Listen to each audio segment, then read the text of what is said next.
running into the Seoul BBE, as JL are going to be the team that we're following along with first. One thing already getting his hands on a blue pulse sword. However, it is going to be Dofu coming on through on this Viper with that dagger, rings out the bell, gets the information of how many players are going to be around them, because this is a composition designed to third party. They don't want to make the first move. They're getting the information of the teams around them to figure out whether it's going to be possible to go for a timing attack third party, or if they're better off looting somewhere else. And creating starting armor and starting weapons, we are going to start here with the fight inside of Imperium. SS taking himself a F3 shot, and the Dazzle coming into play. SS was just at full armor. It is now in death's door. Roy Shishi finding the kill under BBE. Horizontals being released left and right. So many blue focuses coming back and forth, and Aizen able to solidify a Solum in the hands of his own, but Fat Milk still being down here. So 2v2, and that fan blue focus band comes out with a gracious cost, and there's OUG living out with the amount of gold and the 3 eliminations. And they'll be able to pick up SS without burning through those rebirth charms, as the Tesla ultimate is on the field. MVP having to interact with that urn to be able to cancel out that stun. 5-2-1, 64% away from that Zai V2. Going to be dropping down to put the pressure out onto these players on that lava fight. A lot of them going to be taking all of that damage, but you can see that 5-2-1 are negating it fully, because they were the ones who were able to actually turn it on and activate that lava. So all of these teams around them going to be taking that continuous tick damage that 5-2-1 are going to be able to take full advantage of. And that's one of the beauties of Padoria. So much of this map is determined by what you're in control of in terms of those objectives. Yeah, the Lava Conductor's protection is a key component inside of the Skygaze Cove, activating either side of the dials and allowing your team to have the activation, but also the immunity to set debuff of the burn. Now, the burn isn't the same as like a Rupture Guild burn, but looking at Volpine's Essence, bow to not being contested whatsoever, but also picking up an Assault Smolder as well. So you're on Purple Spear, Purple Armor, and they're in Heaven's Rise. They're breaking all the pots, much money, getting so much loot to go through, and they have a shop nearby to them. Yeah, I mean, they're really going for the full objective control. They're going to be terrifying for the first realm of Yang, especially if they can pick up all of that money and convert it into some purple armor for one of their key players. YZG not currently going to have access to any purples at the moment. The Valorant Tianhai is incredibly weak off of the start, as is all Tianhai compositions. So a lot of those teams running that composition very much prioritizing the slow burn, not wanting to land immediately into teams, even if they get their ultimates online, because Tianhai's damage as well as health scales with the rarity of equipment he has when that ultimate activates, plus the fact that you don't have a Kurumi to give you that immediate healing tick or damage reduction. You rely on the V2, the grabs, to be able to confirm your health bar's return. It's just a little bit too risky, especially with a lot of these teams looking to knock the composition out early because of how strong it is in the mid to late heal-off situation. Yeah, exactly. And floating platforms just recently spawned in. You can see the loot being gained over here as JL makes their way towards the east side in terms of the Skygaze Cove. They've been looking pretty snazzy right here. They do have MVP onto the vicinity of this shop, so for right now, Fong looking to try to go for a little bit of heals. Now, one Fong being a Tianhai, looking for our position into the high ground. Of course, teammates are going to be looking to the engagement. VVV dropping straight through the Thunderdome and making sure the action can be susceptible for them to take control in the field. Now, this comp has himself to burn out that Zai F ability. We're looking for the connection blue off against LTZ, who has the emergency Kurumi ultimate. This gives one Fong all the opportunity he needs to force out the pressure from them from the Kurumi circle. LTC getting grabbed here. The rain shots come out, and there goes down Kurumi with one blue focus. And just like that, MVP must retreat. Oh, and they didn't even need to burn the Valder ultimate to confirm the kill because of how early it is at the beginning. Plus, it was onto the Kurumi, so no potential F3 to have a damage reduction. That's massive for the longevity of JL in this next fight. Hong has the V2, but without that Kurumi, he's just immensely squishy. He's going to go down. It is inevitable. It's just a matter of can he hold on long enough for another team to broach the horizon and potentially third-party JL. But no, he will go down as we head over and have a look at Bowder's peak just out of that Syra V1. Now going to be susceptible to the shots coming on through from that Takeda ultimate, as well as the Takeda F1 over the shoulder. Peak goes, but they've still been able to find the kill onto Alliance's Revenge. taking it to a numbers advantage, and the fan RMB is going to be able to connect onto NY7 as well. This is just a matter of cleanup at the moment, as Alliance's last player is just going to look with that fan to try and skirmish and maybe kite Bowder into another team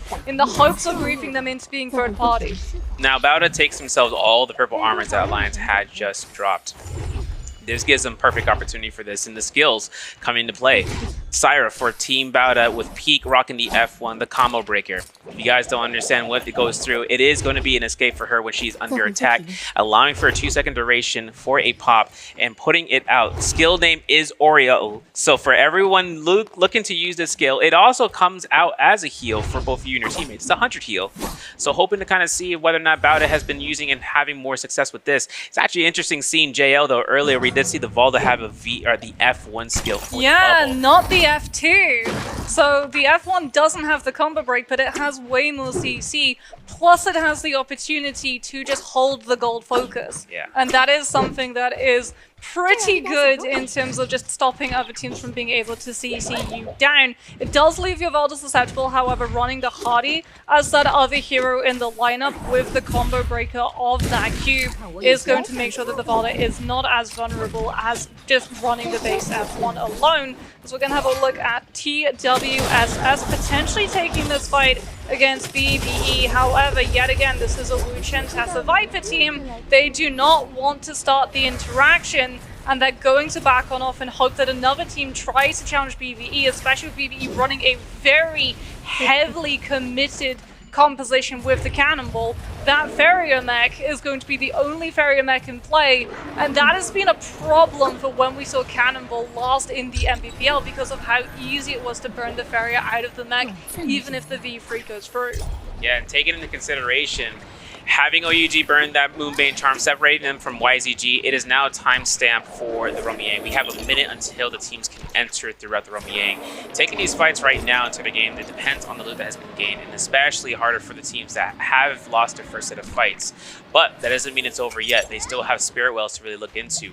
Wolves entering in towards the Imperium into the Hall of Worship, having YZG, having Romiangs right next to them in terms of the Tincture Woods, forcing that point into the moment. If a Xiphon comp goes in, it might be going up against another Xiphon comp of a variety, right? Bowda being one of those team comps to really make it happen, and seeing how Syra operates in the Romiang in trios for the first time on the NBPL stage. I really want to see it go up against the Tianhai, because one of the things that the Tianhai Valda composition is designed to do is ruin a Kurumi composition. Yeah. We've talked about it, right? Where Kurumi, a lot of the time, because she only has one recast on the armor circle on that V2, she can get baited into throwing it very quickly, and she's stuck in a damned if you do, damned if you don't in terms of that recast, because wherever you put it regardless, you're not going to be able to cover all of the space between both the Tianhai grabs and also the Valda Spear connections, and the Syra being able to provide that healing outside of wherever she chooses with the spam of the R&B in the V1 doesn't really have to worry about that one, as it is going to be JL's one thing going head-to-head with Bowda, and this is going to be the Syra composition, so I really want to see whether or not Peak is going to be able to keep his players alive. It's going to be a Skirmish coming on through, trying to put the pressure. JL's one thing, or rather TXJ already going to be going for that Hardy ultimate, providing the opportunity of escape, as under the pressure, one thing is forced to go for the Tianhai ultimate. Up onto the pillar he jumps, but the Syra V1 is coming through. You can see the laser beam, there's the stagger, and one thing finds the grab, but can he find the slam? No, he can't! The RMB stops it until just now, but Bowda's Peak gets grabbed into the double slam, and the Syra ultimate is ignored entirely by JL. The timing could have been better. The end of the Syra ultimate means that there is no fat HP on fleek, and this means that Bowda goes down. JL takes a Romiang victory with Tianhai and Valda, meaning that they get the box, they get the loot, and they get the Jade and the gold weapon. The scaling goes crazy with it. Now they find themselves with a purple fan on standby and finding themselves the W key motion. I see you, my boy. And having the Tempest kick to be used. Now, usually the pole sword, the spear, the staff, that's going to be one of the more staples in the trio's mindset, especially coming from this team comp, but seeing how well the timings, they couldn't have been better. I mean, we're also going to be seeing that Wolves, just as they did in the MPPL season, are going to be prioritizing picking up those Spirit Wells. We might get a head-to-head of two teams with that Realm of Yang win, BBE and JL both rocking that Vermilion Bird Smite. Fat Milk is going to be able to find the Dragon Slayers into that Nessus, and One Thing is coming under fire. This is the target priority that BBE are wanting to find. However, One Thing is going to be able to back on off with the RMB Pulse Sword, giving him that additional movement benefit before his ultimate is going to be forced, as Aizen goes aggressive with the Syra V1, looking to set up some CC for his players to take advantage of, especially with that Valda Knight burning through the F1, but it's going to be the V3 on the field against the Tianhai. Now Tianhai has himself to try to look for a grab, but the shield in the cannon mode creates more of an obstacle for One Fang. One Fang getting cannon pelted off of the swarm shots, looking for the grab, gets a melee hit, knocked back, and of course the Fat Milk goes ahead and tries to deny the pressure that is being done by Tianhai. This is a perfect lump sum game. The Valda Spear doesn't connect. Gracie, she's safe for a couple of seconds. One Fang, he is at a quarter of his HP. He deforms. He takes a full blue focus to the face, and while One Fang looks at RMB, he gets caught by the Wei Shan. The knockback might have saved One Fang's life. He can disengage for a couple of seconds, but with the Wei Shan ult ending, BBE are looking to try to get the elimination Flamebringer side shot coming from Aizen, who has the gold fist blades. Now this is going to be going through range shots. They can guarantee a burn. This is going to be a death sentence for One Fang, but they still have Vermilions. We still got a minute or so for them to kind of utilize that buff. Aizen takes a full hit from the vertical hit of the blue focus fan. TXJ in the middle of all this action might see a chance for Aizen to burn up enough rage and build it fast enough for it ultimate for second cast, but there goes down his teammates, and it's a sweep from JL and catching another set of 3 kills. Yeah, really good stuff from JL, especially One Thing able to kite long enough for his players to come back into the mix with those abilities having reset. As Baida's peak with the fun RMB is coming under pressure, utilizing the combo break of the F1 and the backstep to fade away from all of the damage that SYN is trying to put upon them. The RMB on those helmets absolutely brutal, as Peak with the stun is able to find the CC onto SYN's players, and now it's just poor Minds who's gonna get caught by the RMB into LMB. That's one of the problems that so many of these teams are going to run into. You can have a fan and a dagger in the back pocket, but it's not going to be fast enough, even if you hit the skill rush. If the Syra is gifted enough in terms of throwing out that RMB, they can stun you out of being able to skill rush exit. The prediction is on fleek for these guys today, and in 5-2-1, looking to take the pressure at the Spring Enclave, looking for a sale for the fan, and looking for the parry Pompey in the middle of all the action, maybe looking for a stagger play. It's not getting connected he's looking for, but there it is, going to be coming off the parry. Alliance goes down 5-2-1, up to 5 kill eliminations, and finding a gold fan. This scales nicely with that Zai. Now this Forbidden Seal, a little bit sketchy. Bauda is on the vicinity shot, looking to try to see about scouting out what is the potential for a kill spread. Now Bauda's, Yaron, Peak, they are also tailed by YZG. Everybody in the vicinity of the north side of the map, including to Arcadia, are making their way towards this region. So with Team Bauda being at the point with no ultimates for some of their heroes, such as with Peak, this is going to be a dangerous spot. The cliffside fights are always a struggle bus. If the players aren't in this nice position, such as this flat ground, they will get wiped out completely. Yeah, it's going to be 2 teams of Yang Depletion both going head-to-head, but YZG do have their ultimates still available. They've only got less than 40 seconds now, so they have to all in this fight. CXE goes for the transformation, but is it a little bit too late? The problem is the terrain. Bauda just absolutely split as one of their players closes up the distance. Yiran frying the feet of CXZ with all of this damage coming through, jabbing on that staff, and this TNI hasn't been able to find a single grab to hit that V2 sustain. He's got to just immediately go for the D-transformation into the Hardy Cube disengage, but it's just going to mean that he's going to go down regardless to Yang Depletion. Now YZG might be going down completely, full squad wipe, and this gives Team Bauda 3 eliminations, free gear, free everything before the second round Yang. They are up to 9 eliminations right now, taking the score lead for all the players, while Team Bauda is in second with 8 eliminations.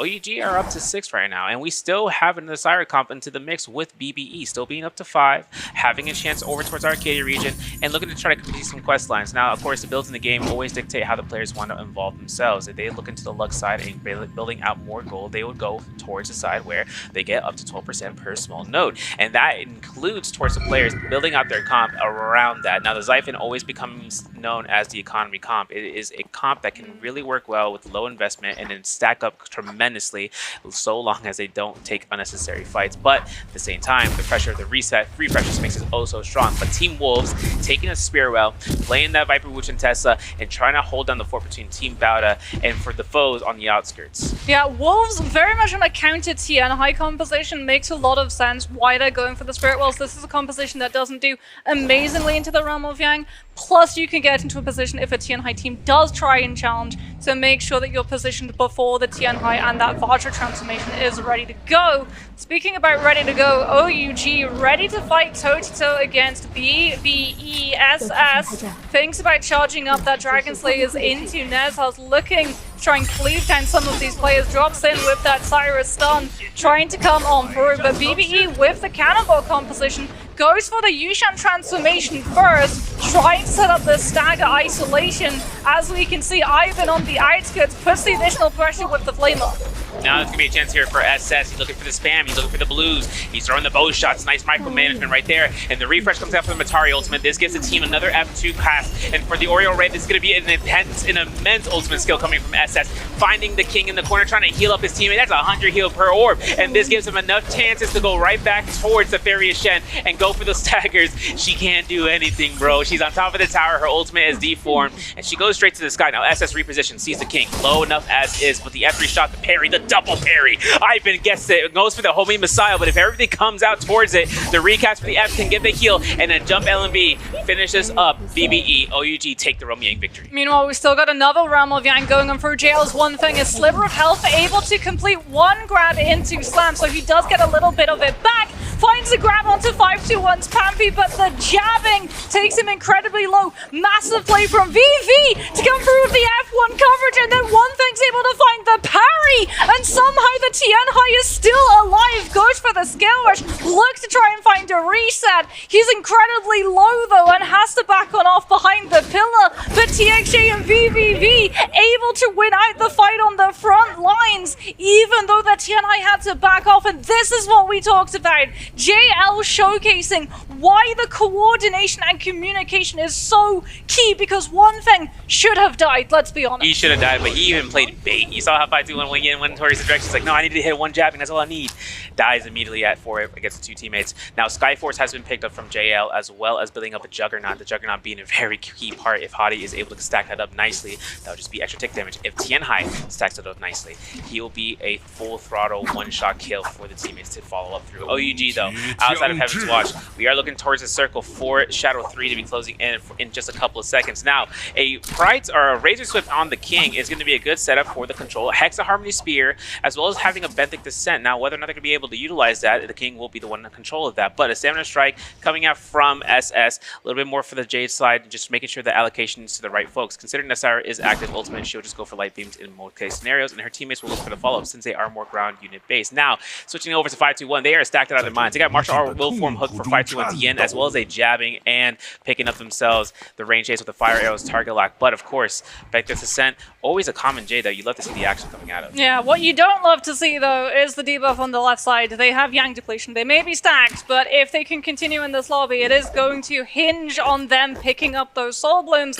just like BBE. Ivan on the Syra is going to be running that legendary Fist Blades. Syra is one of those heroes whose damage of the ultimate scales with the rarity of weapon that she has equipped. 88 per laser tick with a legendary, and that's before you take into account the attack percentage, because the ultimate even scales further with that particular buff coming through from the Soul Jades, as well as they're going to be shadowed by JL, who are running this Draco Storm, and that is going to be awful news for BBE, who are going to have to take a fight. They do not want to take a fight, though, against this Valda Tianhai Hardy composition that's going to be doing so much additional damage with the Draco Storm. But if they commit onto another team, JL are going to look for the third party, because you have to remember JL were the team that beat BBE, and BBE are running a composition that's going to be very apparent what team they are. Now JL taking the chances here. One Fang losing a lot of armor here, taking the time to reset, losing BBB in almost a blink of an eye.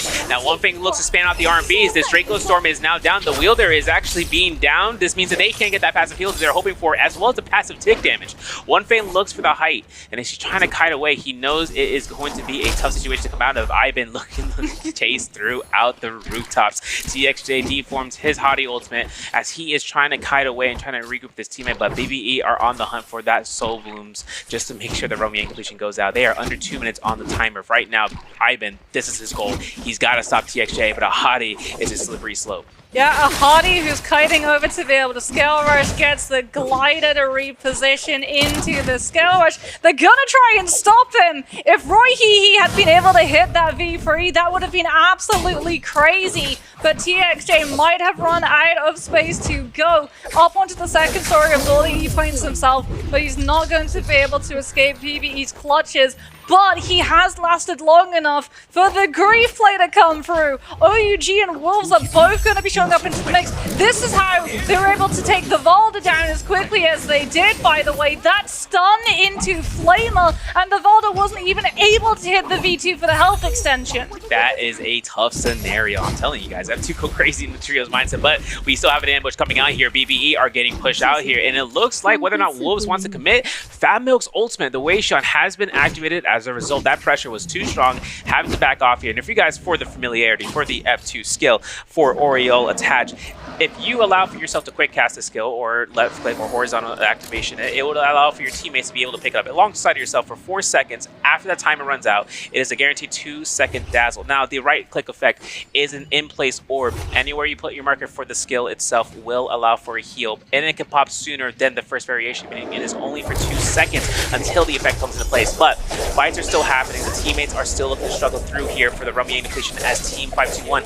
are trying to get these lockdowns, but a Viper, which is test support, means they had to spend more time than they didn't have. They teleported directly into a team fight that's still ongoing, though. 521's Pampy. They're spoiled for choice. Who do they go after? They've got to go for the Wuchen team. They know that the ultimate isn't online, but they have to be incredibly smart about how they commit, because if they show that they're chasing a team, if they show that they've previously been taking a fight and they might be down these ultimates, they're going to get turned on to by all of the other teams around them, but they don't have the luxury of being able to back on off because they have 27 seconds left to try and pick up these Soul Blooms. The F2 from the Zai is going to commit the engagement. They've managed to find a kill onto TWS's Snack, and this might be 521's hero redemption arc coming on through. Yin was able to find a Soul Bloom, I believe, in Cleanse, but they've traded a Kame, and now they have to try and find this last kill against one of these TWSS players, and that Viper ultimate is going to make it absolutely impossible, as well as the third party from Bowder, who just come through and absolutely smack into the spine,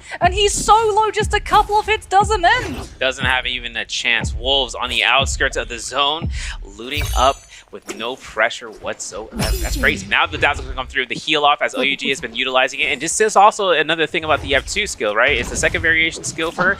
It's a resource saver. The amount of resources that you really need to save into the end game comes into clutch, especially when it's a 300 kill. That's a full armor bar. Now, Roy Chi making it look easy with the escape. Look at this man. He's moving, but he has no grapples whatsoever to his name. Now, this is only going to be a case scenario. If he can break those toes from his opponents and they can't catch up to him, it's going to be a good chance for him to just lay out and lay cool, because 7 kills is on BBE's hands right now. Now, the multiplier is only given to first place, but if he can survive and just try to go for placement points, this gives the team a little bit less of a stress moment and gives them more of a chance of looking for the comeback arc later on. Yeah, Bowder, 13 kills though. With the Siphon composition and the Syra variant, 3 sets of legendary armor. Absolutely crazily stacked coming on through. Plus, we don't have any full Tian High teams making it. JL's one thing is going to be alive, but he is the sole survivor for this team, which means that those Spirit World contests are going to be oh so open. Roy Hee unfortunately might get closed down in a matter of moments, had to commit the V3 and drop into that mech immediately, uses one boost to put himself 1 level up, trying to find this recent opportunity. But as we talked about, this is the problem with running Farrier in 2024. That mech paints a target on your back, and Roy he might have all of his numbers given up right now. He's got the dual halberds, he can at least utilize those to try and break away, but the Zai F2 is going to stop him before he can scale rush out. The Flamer comes on through. OUG are actually the ones who are going to be able to grab that kill, as Wolves did look to try and just get a little couple of last hits in and maybe take the kill. And off of the back of that pressure, they're much more scaled up in compared to OUG. So OUG are forced to give up a lot of the resources that they wanted to find off of that body, because when we're this late in the game, when all of these teams are covering ground that's already been picked clean, the only resources that you can add are the ones from dead players. And that's why the cannon meta is so strong, because Rupture Gale and Flame Breath absolutely melt through every single consumable you have in your pocket. And speaking about melting, everyone is going to be melting through the next 180 seconds, trying to hold on to this Spirit Well so it doesn't despawn.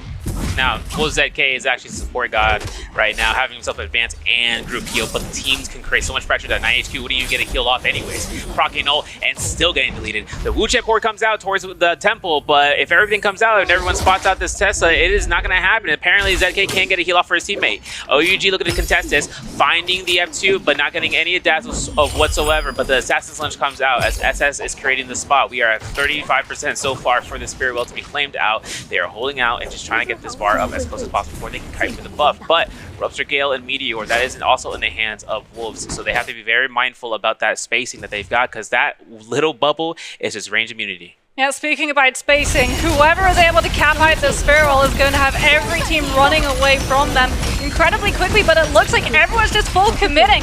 The Syra ultimates, the fact that you can hold that position in R and B spam is so good, but the Tesla ultimate is still able to CC with that enchantment through the V1, and Wolves have taken advantage, managing to stagger the Syra out of her ultimate and hoping to position themselves to cap out this Spirit Well, which is just about to despawn. In fact, you can see it's just about to vanish. That red square getting closer and closer to burning out, and there it goes. 180 seconds and not a single team in possession of the buff. Now Team Bout is trying to go ahead and contest this. They had burned all their ultimates and they pick up the Soul Blooms. Their rotation right now for the armors are going to be a must. As you can see, Yu is just going ahead for control. See if anyone is hiding inside that building. We are trying to contest this Spirit Well. The Mystic Might buff is strong, but it's going to go ahead and disappear in just a few seconds. If not mistaken, probably a minute in this time frame. So right now, XCM taking a lot of damage from the cannon shots as One Fang is going to be pelting them in the corner, and he's got a lot of range. He's got a lot of repair checks, to say.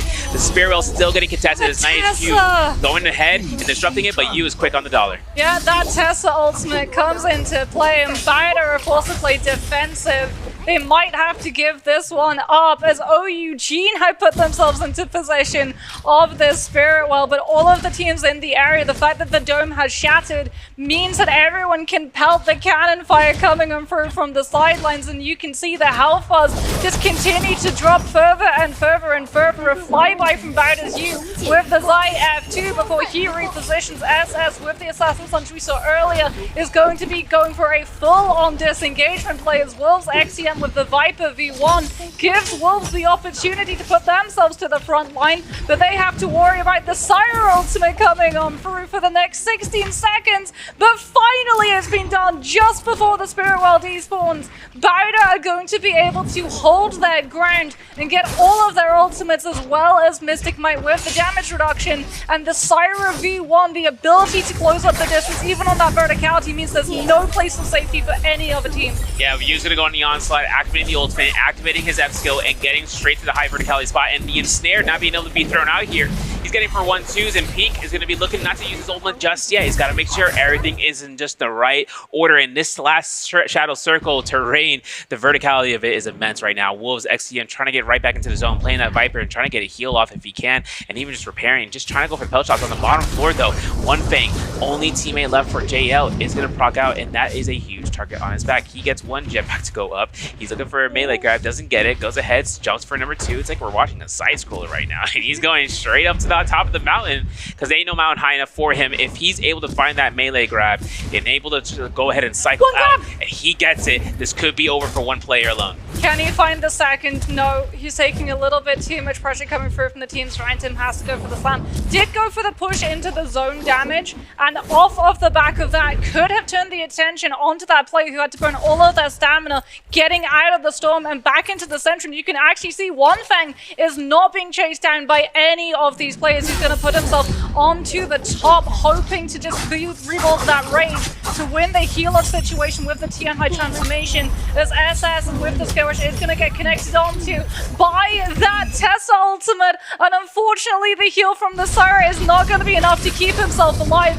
as we're about to hit a healer situation. JL's one thing is still gonna be alive. Can he deal enough damage to come through with the V2? No! He goes down to Bowderzu, who gets the Soul Bloom, has to go for the Zai ultimate, was in the storm damage, and Bowder's peak with the late V1 is going to be able to utilize the full shielding of the Siren to live through and secure Bowder a probable MVP. They had so many kills as well as the last team standing, so that secures the kill score multiplier. And there it is. We said that Bowder with the Siren was going to be a team to watch, was going to be looking to utilize that hero. And my goodness, what a way to start the day for Bowder, and one of the firm favorites in terms of that player mentality. Man, my man was smirking when he came through, man. He took the energy to 255. And he came out on top and just saying to the sky, nothing was really going to stop that Syra. And the crazy part is, right, this is a shielded character in the endgame circle that can disrupt everything. A rip for game 2. It's not going to be showcased, but we are in Medtop. This is exactly where Wolves was spawning in here, and they find weapons off the rip. Yeah, Wolves coming in for ringing that bell, managing to find those great fist blades with the RMB, just putting the full pressure onto these players of Alliance. But XCM also going incredibly low, goes down. Yuma was able to pick himself up and found the charged RMB so fast on that weapon, and the fight turns on its head, especially since Yuma, off of that damage done, generates the rage to build into the first Tesla cast of the ultimate. Alliance gonna get the res off their teammates, gonna have 3 eliminations, and they're trying to head straight to a shot, but guess what? TWSS had dropped onto the Temple of Light and Shadow and are pushing straight through the threshold. I'm just trying to find the eliminations here. There's the Scare Rush coming out. TWSS Snag looking for an R&B. If he can for a vertical, he's just trying to create the pressure for the blue focus, but it is gonna count against him. Oh, Dragon Slayers looked for that Nazars, won't be able to find it. The second cast of that Tesla ultimate comes into play. Snack about to be hit by the enchantment. Duration is just able to interact before the enchantment can hit. Swings out that pulse or tries to put the pressure, but Yuma goes for the full commitment of the RMB on that fan, as we can see the pulse are trying to chase down this Wu-Chan and keep him locked up before the teleport can come into play. Now Snack is going to get a full blue focus spam in the face, and that one stagger was enough for the neutral hit. That Soul Bloom could be picked up, could give revenge, enough sustain in this fight. Now, of course, both of his teammates are down. His ultimate has been placed. He found the Soul Bloom, folks, and he might get the team out, but he can't do that without the risk of the players looking for the res. As you can see, Dofu is going to go ahead and try to dissuade the engagement. This gives TWSS enough time to reset. They still have 2 ultimates on standby for themselves. Yeah, he was able to set the ultimate up, but he wasn't close enough to his teammates. So it does look like the call came through for them to burn their rebuff charms and the Wu-Chan to hold on to his so that he can try and teleport everybody out again if they do end up going down in the next couple of fights. We're still waiting to see clarification of who won the Salvation Podium fight. I've been looking at the lower end to see whether or not OUG have been able to find a kill, but it does look like one team has already been able to pick up that legendary weapon, and that means Salvation Podium has been solved. Yeah, gold staff being given towards YZG will make things a little bit more difficult, since OUG were there and having the chance of potentially losing the first set of lives. Ares, though, taking out their ways over here. We could see a chance, but with Ares having 3 kills off the rip, if I'm not mistaken, they did hop drop onto SYN, creating that situation in their own favor. This is going to be where that Zai can start getting more loot over the course of time as this economic comp comes into play. JL going to be under a bounty coming in through from Bowder, which is not good for the Valda and Tianhai, not being able to solve Salvation Podium and get that legendary weapon. They're probably going for a slow burn out towards the outskirts of the map, and bounty scrolls are one of the major counters to this composition because you can try and hide, but the bounty reveals all. Yeah, and the position gets located, and if a team is somehow strolling throughout the meadow, they will see fights happening and they will make the initiation themselves. Now, BBE having themselves no kills elimination so far, rocking to the Xiphon comp, are going to be rotating out to the northeast of Plume Castle, but City of Tong, we're ending up in a position. Team Ares are finding out Team 521, and this is going to be a fist blades versus Spirit action with a fan. Yeah, Charger L&B connects onto Ares Kuzo, forcing Ares to back on off before the shield reset, wanting to take that fight, especially since that Zai is incredibly squishy. They've spotted out that it's going to be up against 521, who have the Kurumi variant of the Sun Siphon composition, not a team that the Siphon composition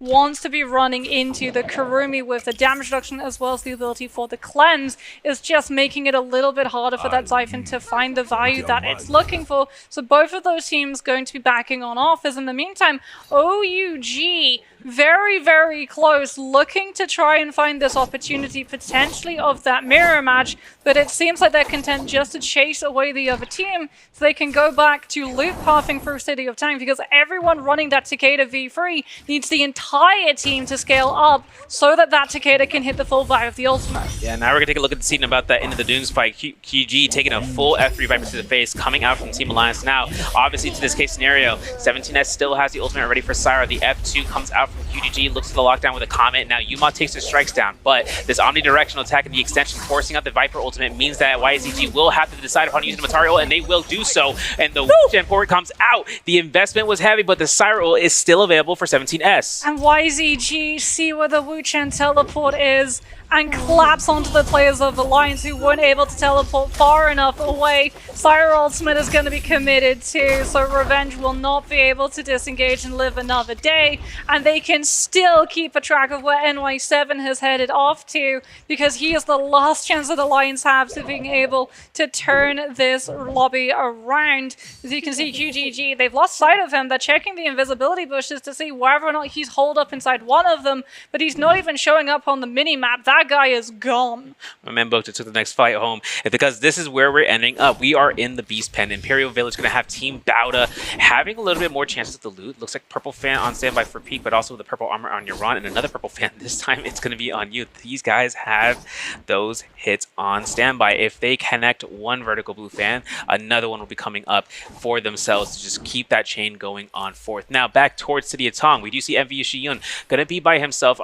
He got his homie right there, Hong, and looking to try to loot up here, but Team Ares are not too far away. And I mean, there is loot disparity between themselves and Ares. You can tell that Ares was on the scene of City of Tang before MVP. In fact, so many of these teams have ran through City of Tang. It is pretty ransacked.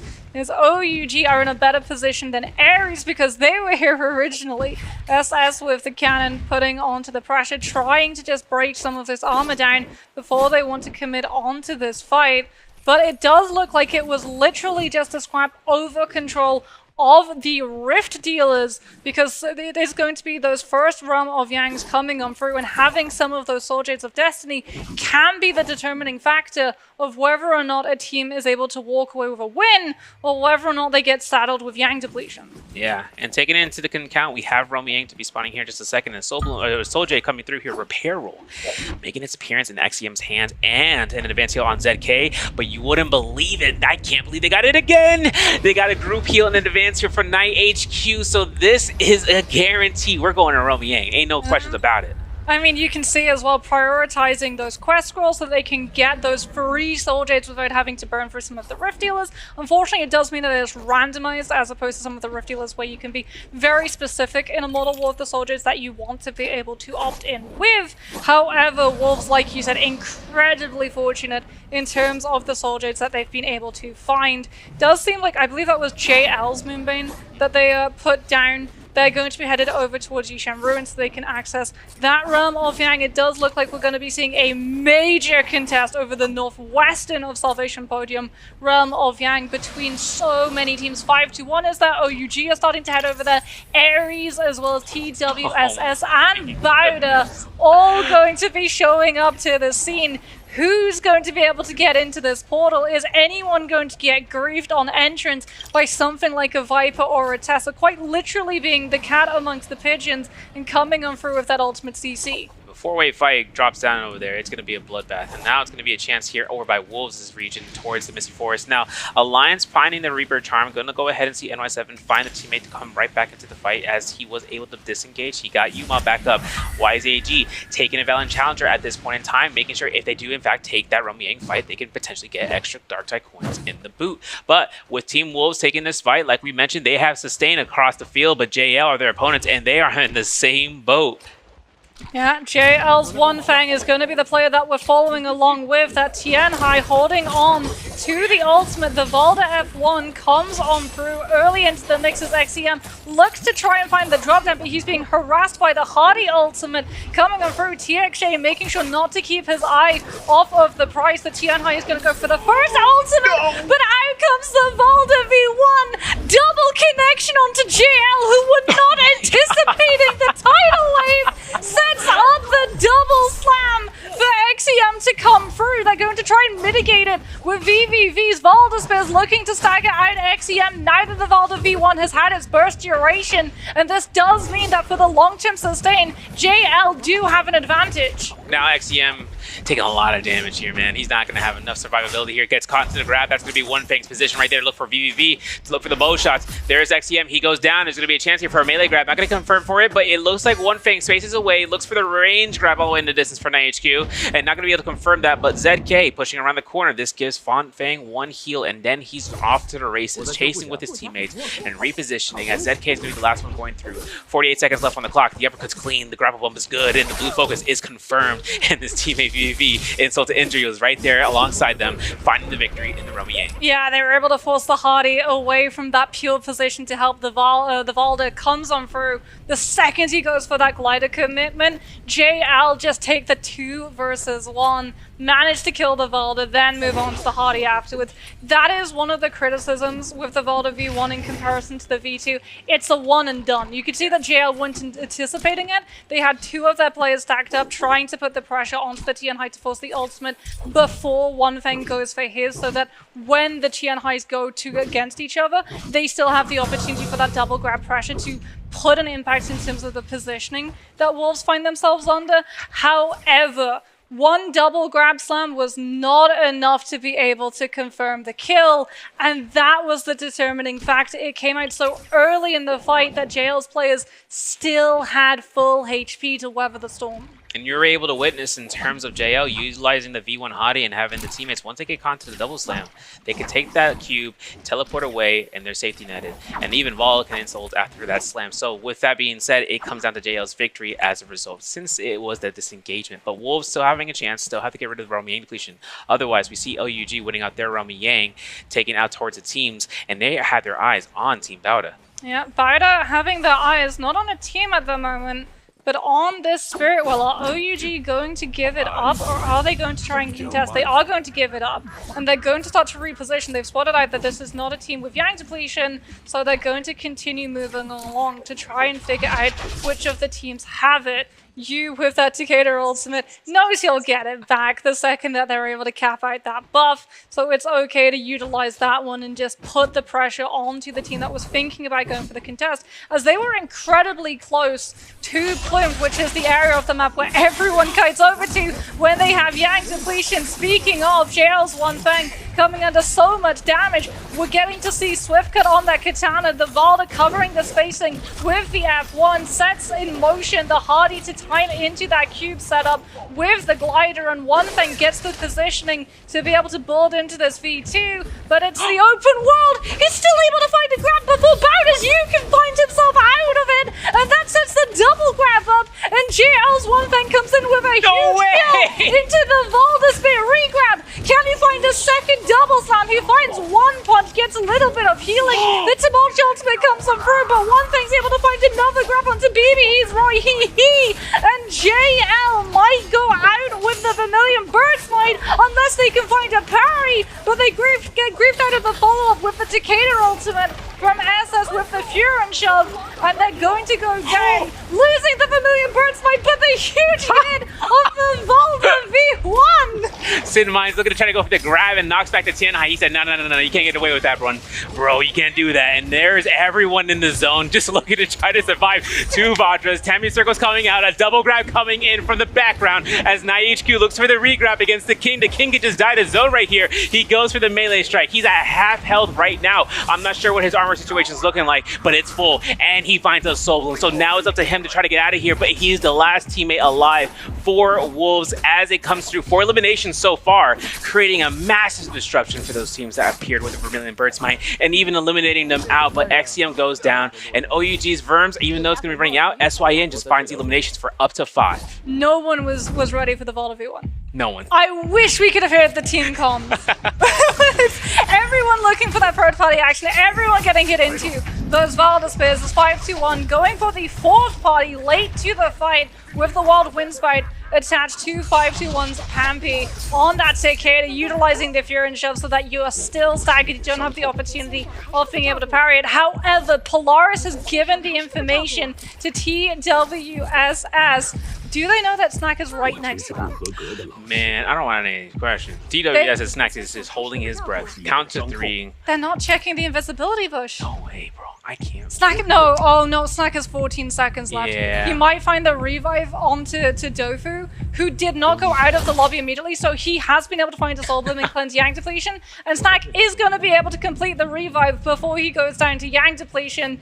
And Dofu just has to get out of zone to be able to live. Unfortunately, that does mean he's going to have to go past the full team of OUG, who might have spotted the shenanigans coming on through with the players being alive. This is going to be a tough spot right now. OUG have an option right now, just go straight in terms of the counterclockwise rotation, but they keep themselves nice and tidy. Now, this is Ares.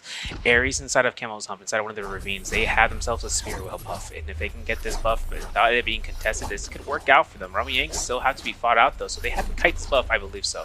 Taking the chances of delaying as often as possible after the Romy Yang victors come out, it's only to the consideration for it. Ivan having himself a swift cut into his Jade deposit, Roy Hehe having Twin Shot as well as a Phantom Step, but a group heal advance heal on Fat Milk to support Zippy Inc. So this gives BBE some great value, especially considering that now that their fight is up against Team Bauda, who are also stacked with a Universal Slash at this, especially Jade for your run. Yeah, keep your eye on Peak. We've seen him being an absolute standout Syra. Will he be able to find the same level of value?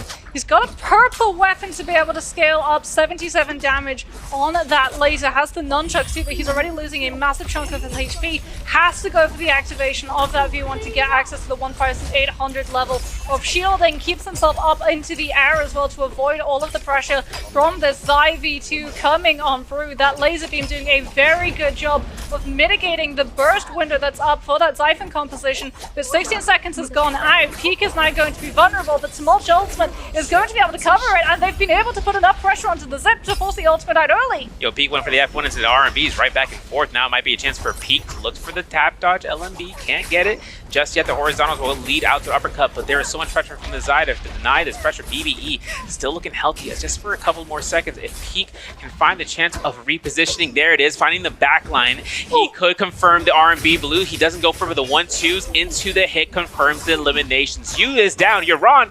He's on 1 HP in the Dream, and he's down as well. And about to Peak by himself. F1, but a jump R&B comes out as BBE gets the Romy Yang victory. Very clean stuff coming on through from BBE, doing a very good job of delaying the Zai ultimate, understanding that the Syra's mobility in that V1 would provide the opportunity for Peak to be able to kite away from it. And BBE, off of the back of that one, have a longer-term sustainability coming on through for their side.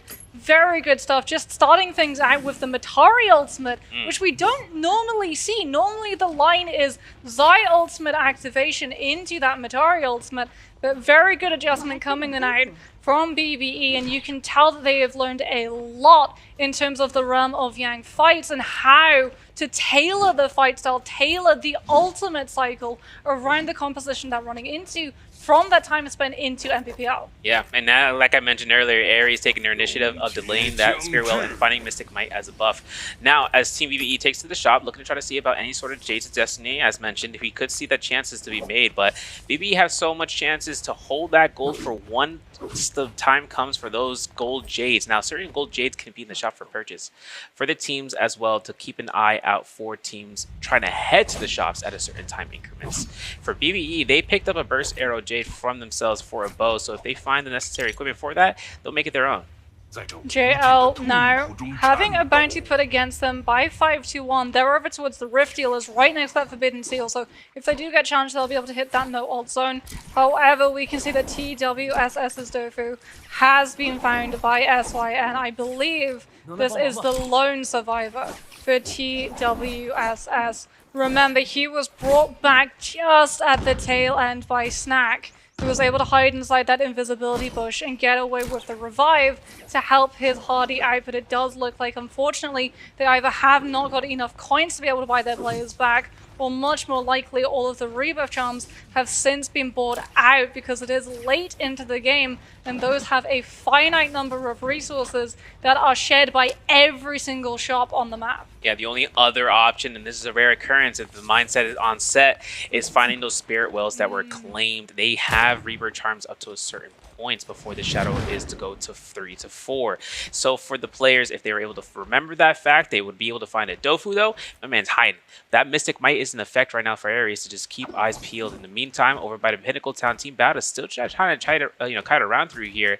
Yuchi just staying put inside of that house. No sounds to be made. Maybe not even far enough distance. The 100-meter range for the bell. Team Bowda has 2 minutes and 40 seconds to get rid of that Roman depletion. Otherwise, it is going to be a GG's. Yeah, it's not quite panic stations just yet. That cutoff tends to come around the 1 minute 45 marker, as we can see. Dofu still alive. He is on Hardy, as we've talked about. Incredibly hard to be able to pin this player down, with both the ultimate providing a sense of escape as well as the combo breaker of that glider. Plus, he's kited into a very smart position, but he is going to get parried. The combo breaker has to come on through. And now that he's been grounded, the F2 might take him down. Yeah, the Zai just able to fully cordon off one of those disengagement paths so that Missy can come on through with the dagger interception. Yeah, JOs are approaching to the scene as well as SYN. They have the high ground. They've been looking and scouting out and seeing what is going on. The Draco Sterns are running out. That Mystic Might's gone in 15 seconds. And if for the vision that gives Ares enough chances, they are going to look towards YZG's QGG being down in the bottom of the ravine. We're switching over to Team Bowda, a minute and 50 seconds. We're about to 5 seconds away from that mark. Yeah, that's so far away. It gets all of the other teams too. Yeah, this is actually heading in that direction right now. If Team Bowda comes through with the sneaky yoink, this would be absolutely monetary amount of pressure that comes in for the scoreboard. Yeah, they're heading in the right direction, like you said. They're not heading further in towards Imperial. So they are indeed going to be seeing signs of a fight coming on through. SYN, it looks like, are going to be the next ones coming under fire because they have that lead disparity still running some of those blue armors. Temi Ultimate does come down. This is one of those that is still going to be in place since it went down before Forbidden Seal came through. And you can see that Forbidden Seal is going to be in motion, so everyone having to disengage the fight to be able to access their ultimates. The Volta V2 comes out, but Bowda's peak. This is something we've seen in solos. Gets the stun into laser, and there goes half of the Volta sustain in the blink of an eye. SYN's Minds are able to find the grab. Bowda were looking to capitalize on the ballista placement, but that just means that there are sitting duck to come through, and Minds has the plum source, as well as potentially a double grab. Peak with the ballista is able to find the stagger, but he's still going to be holding his position, and Minds committed the ultimate, did not cancel it early, goes down to his hubris. That's an insane tactic coming from Peak on the ballista, man. We're looking up and down, and there's the scatter shot coming through here. Bowda, they are not out the count yet. 20 seconds left for Peak to try to find a soul bloom. The lockdown comes out. TXJ on the ballista finds the last hit on Peak. Peak goes down, and that's going to be something that One Fang needs to be careful about, looking to loot up the body, but had the protection of his teammate on said ballista. The teams are in the distance, and now it's up to see whether or not this team comp can survive throughout the endgame circle. Bowda able to cleanse 2 of their players though. They did lose the Syra, but they still have the Temi, they still have the Takeda. And into that last couple of fights when the storm closes, Takeda and Temi both incredibly strong in their own right.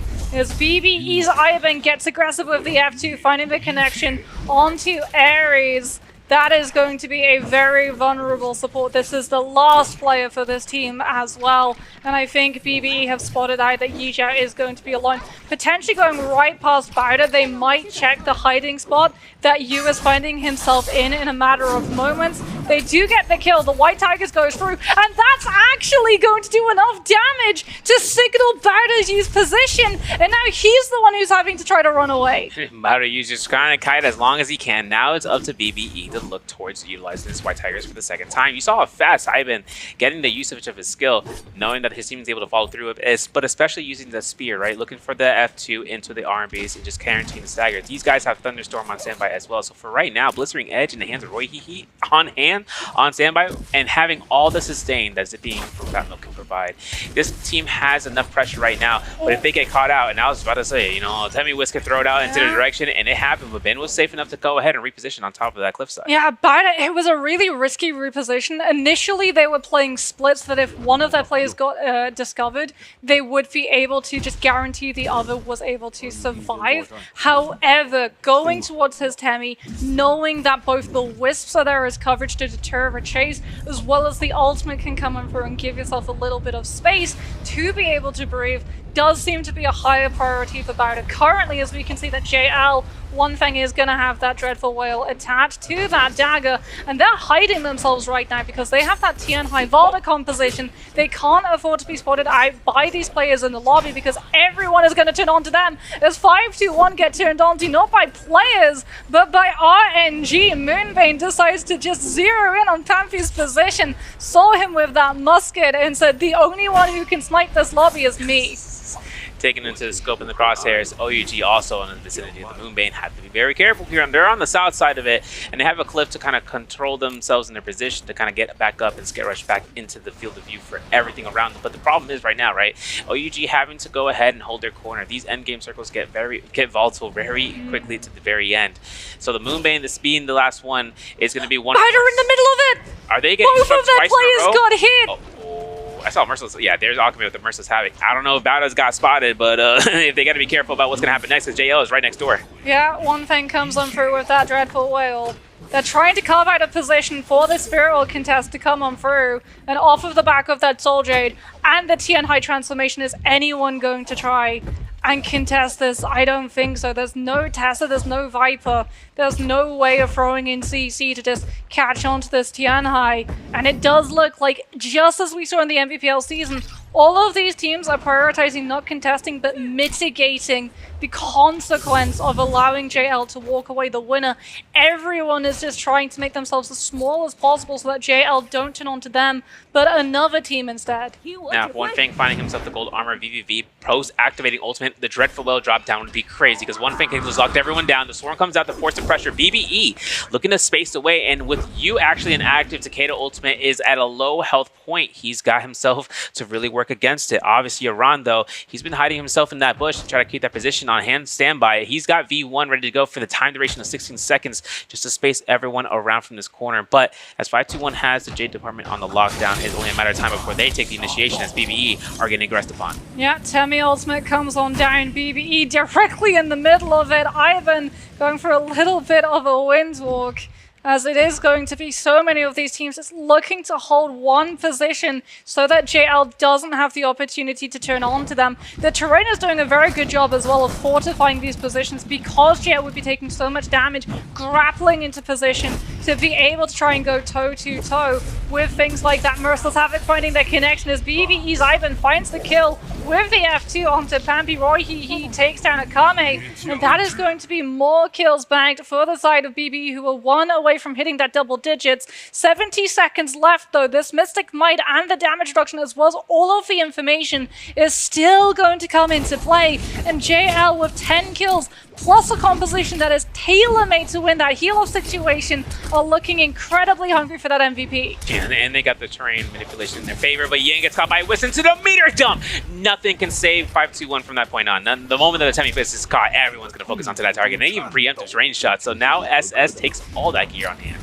For them having 8 eliminations, they are looking to kind of kite this one out here. They can get right back to their spot, but One Fang looking to try to avoid and force out Dreadful Whale onto the hands of OUG. OUG looking to utilize that Kurumi teleport. So now that they know that skill is down, this amount of pressure can be enhanced upon, but One Fang is just using his skill just to deny any range shots as the reset is being given towards TXJ with advanced. They wanted the spot, they wanted the position that OUG were holding so that they still had a high ground position, and any of these players trying to take cover and look for a reset opportunity below would be susceptible to being grabbed by the Tian High if he did go for the transformation up ahead of them.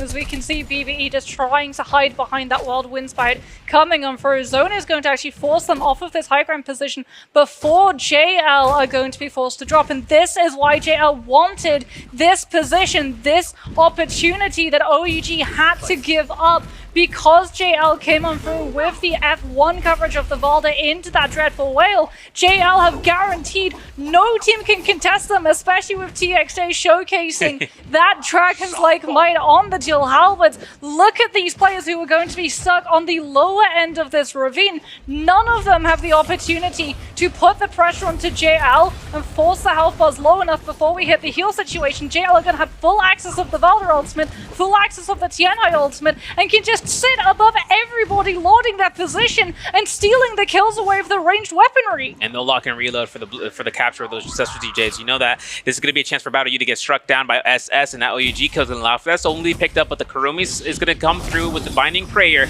SS forced to ultimate, and looking towards MVP Shiyun in the spot in the corner. Assassin's Lunge comes through. The Soul Bloom picked up. The cycling begins now. We got a minute on the clock before the end.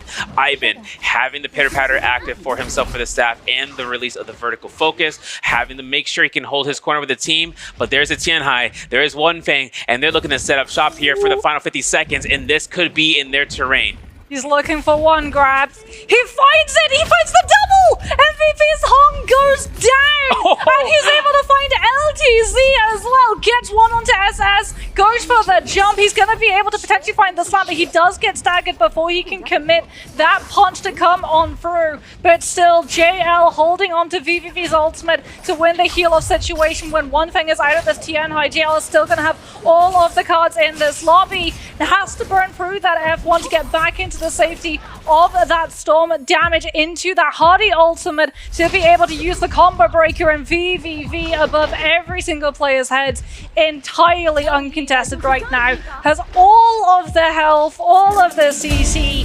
He's gonna be able to win heal off alongside TXJ on the Hardy, and let's be honest, the second that we saw JL walking away with that Spirit Wall uncontested, we knew the outcome of this match. Yeah, they had nothing on bars attached to them. In the moment that they had the high ground, they looked towards it and they earned towards it. They earned themselves in terms of second place, tying it out. But with 15 eliminations, that's nothing to scoff at. 2.5 for second place on top of that for placement points, and they take first place overall, leading the standings right now and overcoming the odds in terms of that point. But with everything coming out from this comp, this is a comp that we already saw in last season. We saw it come through in the CN mainland qualifiers and seeing how strong it was for the CN teams to take practice into their own hands and run on Firefly for themselves inside the cave for the Tesla, and they can go straight down south if they recognize those teams and being able to fight it out.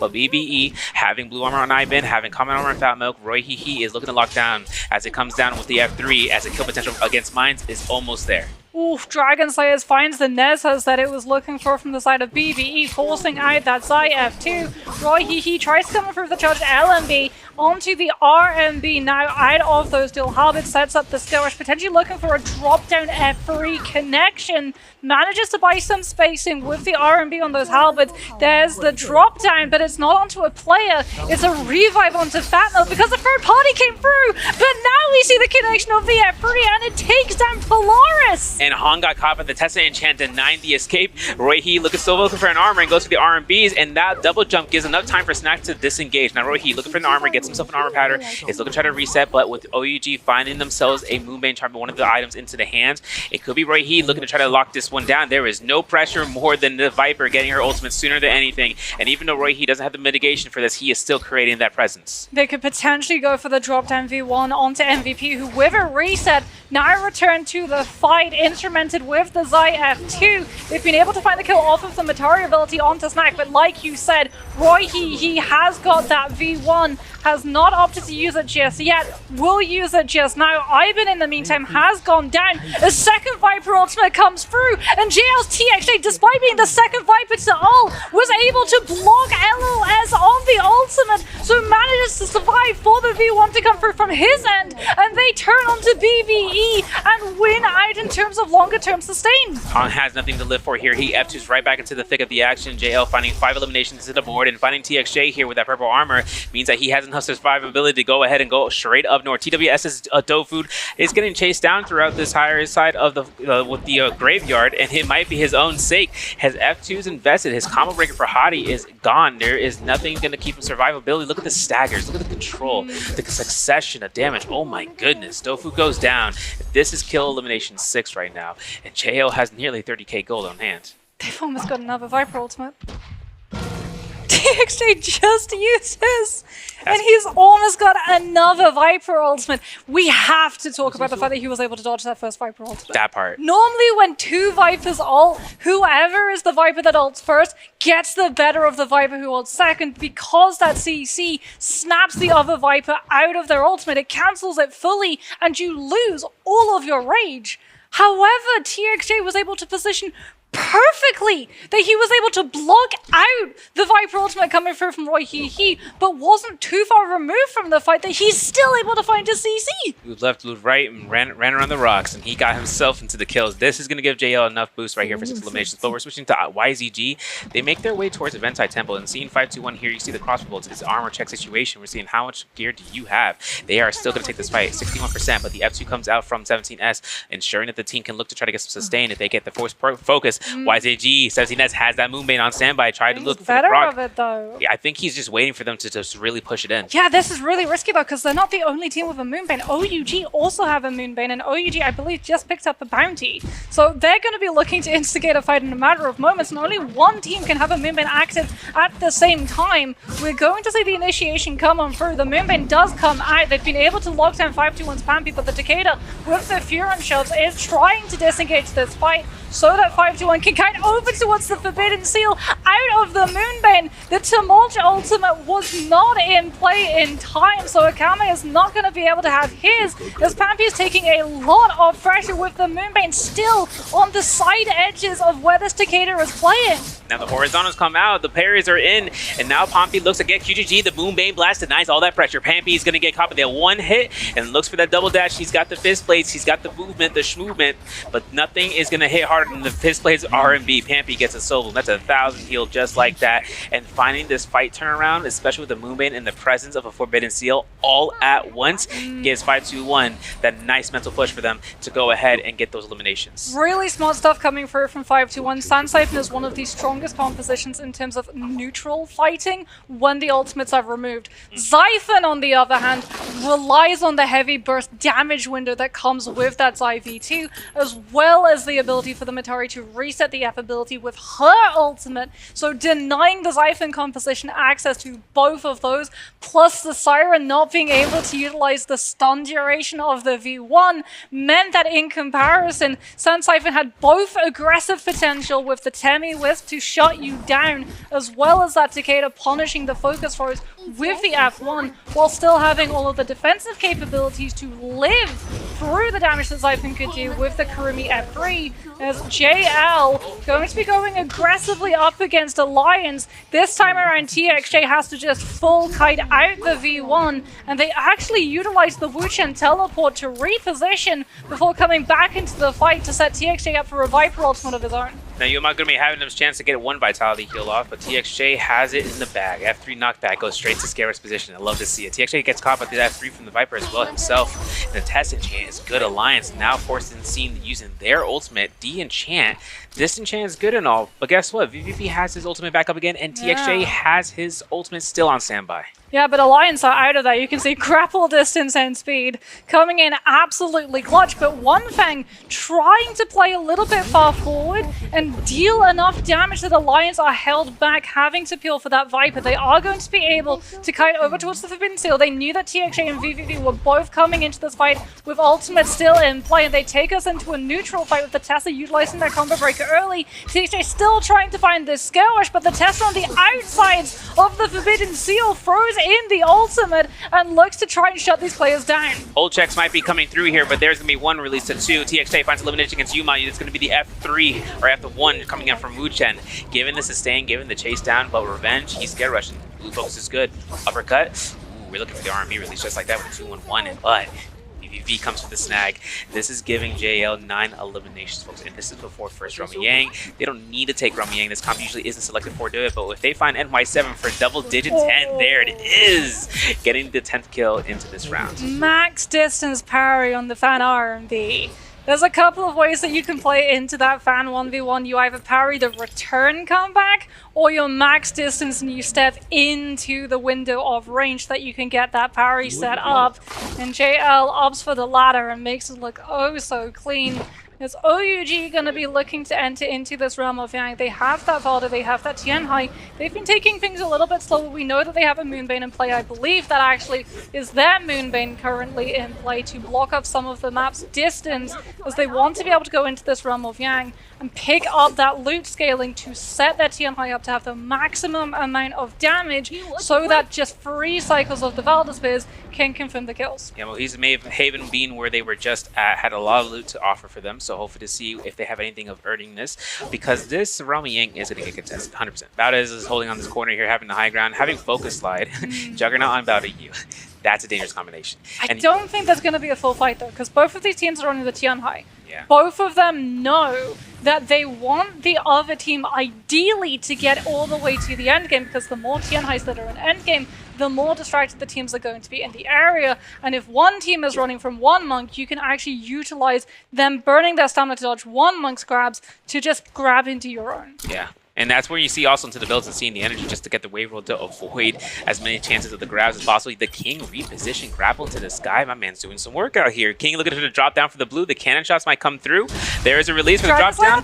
Not going to happen, not just yet, but I think if the King forces F now and looks at horizontal release, he could find a chance and proc into material, and this is a perfect situation for OUG. Yeah, the King's gonna go for that Tianhai V2 coming on through. Matari ultimate still in play for SYN. They take cover behind that pillar so they don't get grabbed out by this monk. Oh no! The scale rush from Loves. He swapped over to that pole sword, gets grabbed out into the range repeating crossbow fire, and he is going to go down to the slam. No Valda V2 needed. In fact, Jinyu is still holding on to his ultimate as he finds another grab, this time onto CVV. He's going to be able to live long enough. The Kurumi tether with the damage reduction comes on through, but there's the Valda Spear to set up even more damage, and without that tether, the 4-second snap duration had already worn out. No 70% damage reduction here. It's 100% full damage, and it's 100% a clean sweep for OUG, who are just going to kite this fight out as long as possible so they can have max duration of the buff. Yep, taking into the other fight though, we're going to see Wolves taking a huge pressure off their shoulders as they are getting 1 kill, 2 kills, and maybe even up to 3,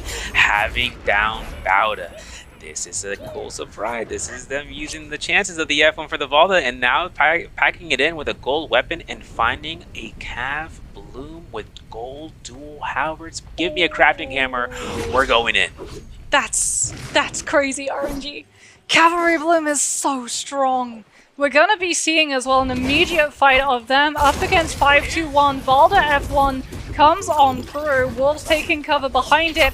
Pampy gets aggressive with that Takeda. He's getting pressured though by the Hardy ultimate, who's making sure he's not in position to set his players up with Furin shoves into follow-throughs. And immediately we can see Pampy's ultimate fully mitigated off of just this pressure from the Hardy ultimate. The Valda ultimate and the Tianhai are still going to have their burst duration cycles, and 5-2-1's Akame is forced into holding the Temi ultimate to have to play reactionary. The full commitment coming in here from Wolves though, from the drop downs, they are looking to try to get as many kills as possible in a short amount of time, popping ults and making sure they can go crazy with it. But Pampy has his F1, still has a chance. We see some little rollouts out there in the sideline, and they are gone for a little bit of seconds here because you still have the chaos. The slap! That's a slap coming through in the mid side because the F1 is active. Now it's done. Pampy gets tapped. Dodge pair coming through for the R&B. That's it. Pampy goes down for millions, is consumed. SYN are still in the outskirts needing those soul blooms very badly so, but the problem is now Temi Circle is blocking the route.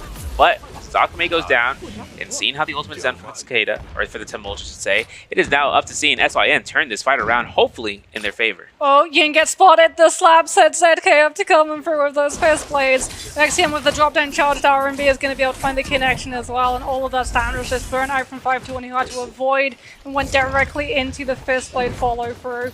Horizontal comes on out from Loves with that pulse sword, but XEM is still an absolute menace with the RMB on this fan. Matari ultimate comes out, just trying to reposition, and Wolves held on to the Valda V2 to get the full lockdown up against SYN. Kurumi does still have one of the recasts on this ultimate, but XEM now with a late Tianhai transformation is able to find one grab immediately and another off of 2 spear connections before ZK's ultimate runs out, finds the reverb into a second double grab, and that is gonna be SYN losing all of their players.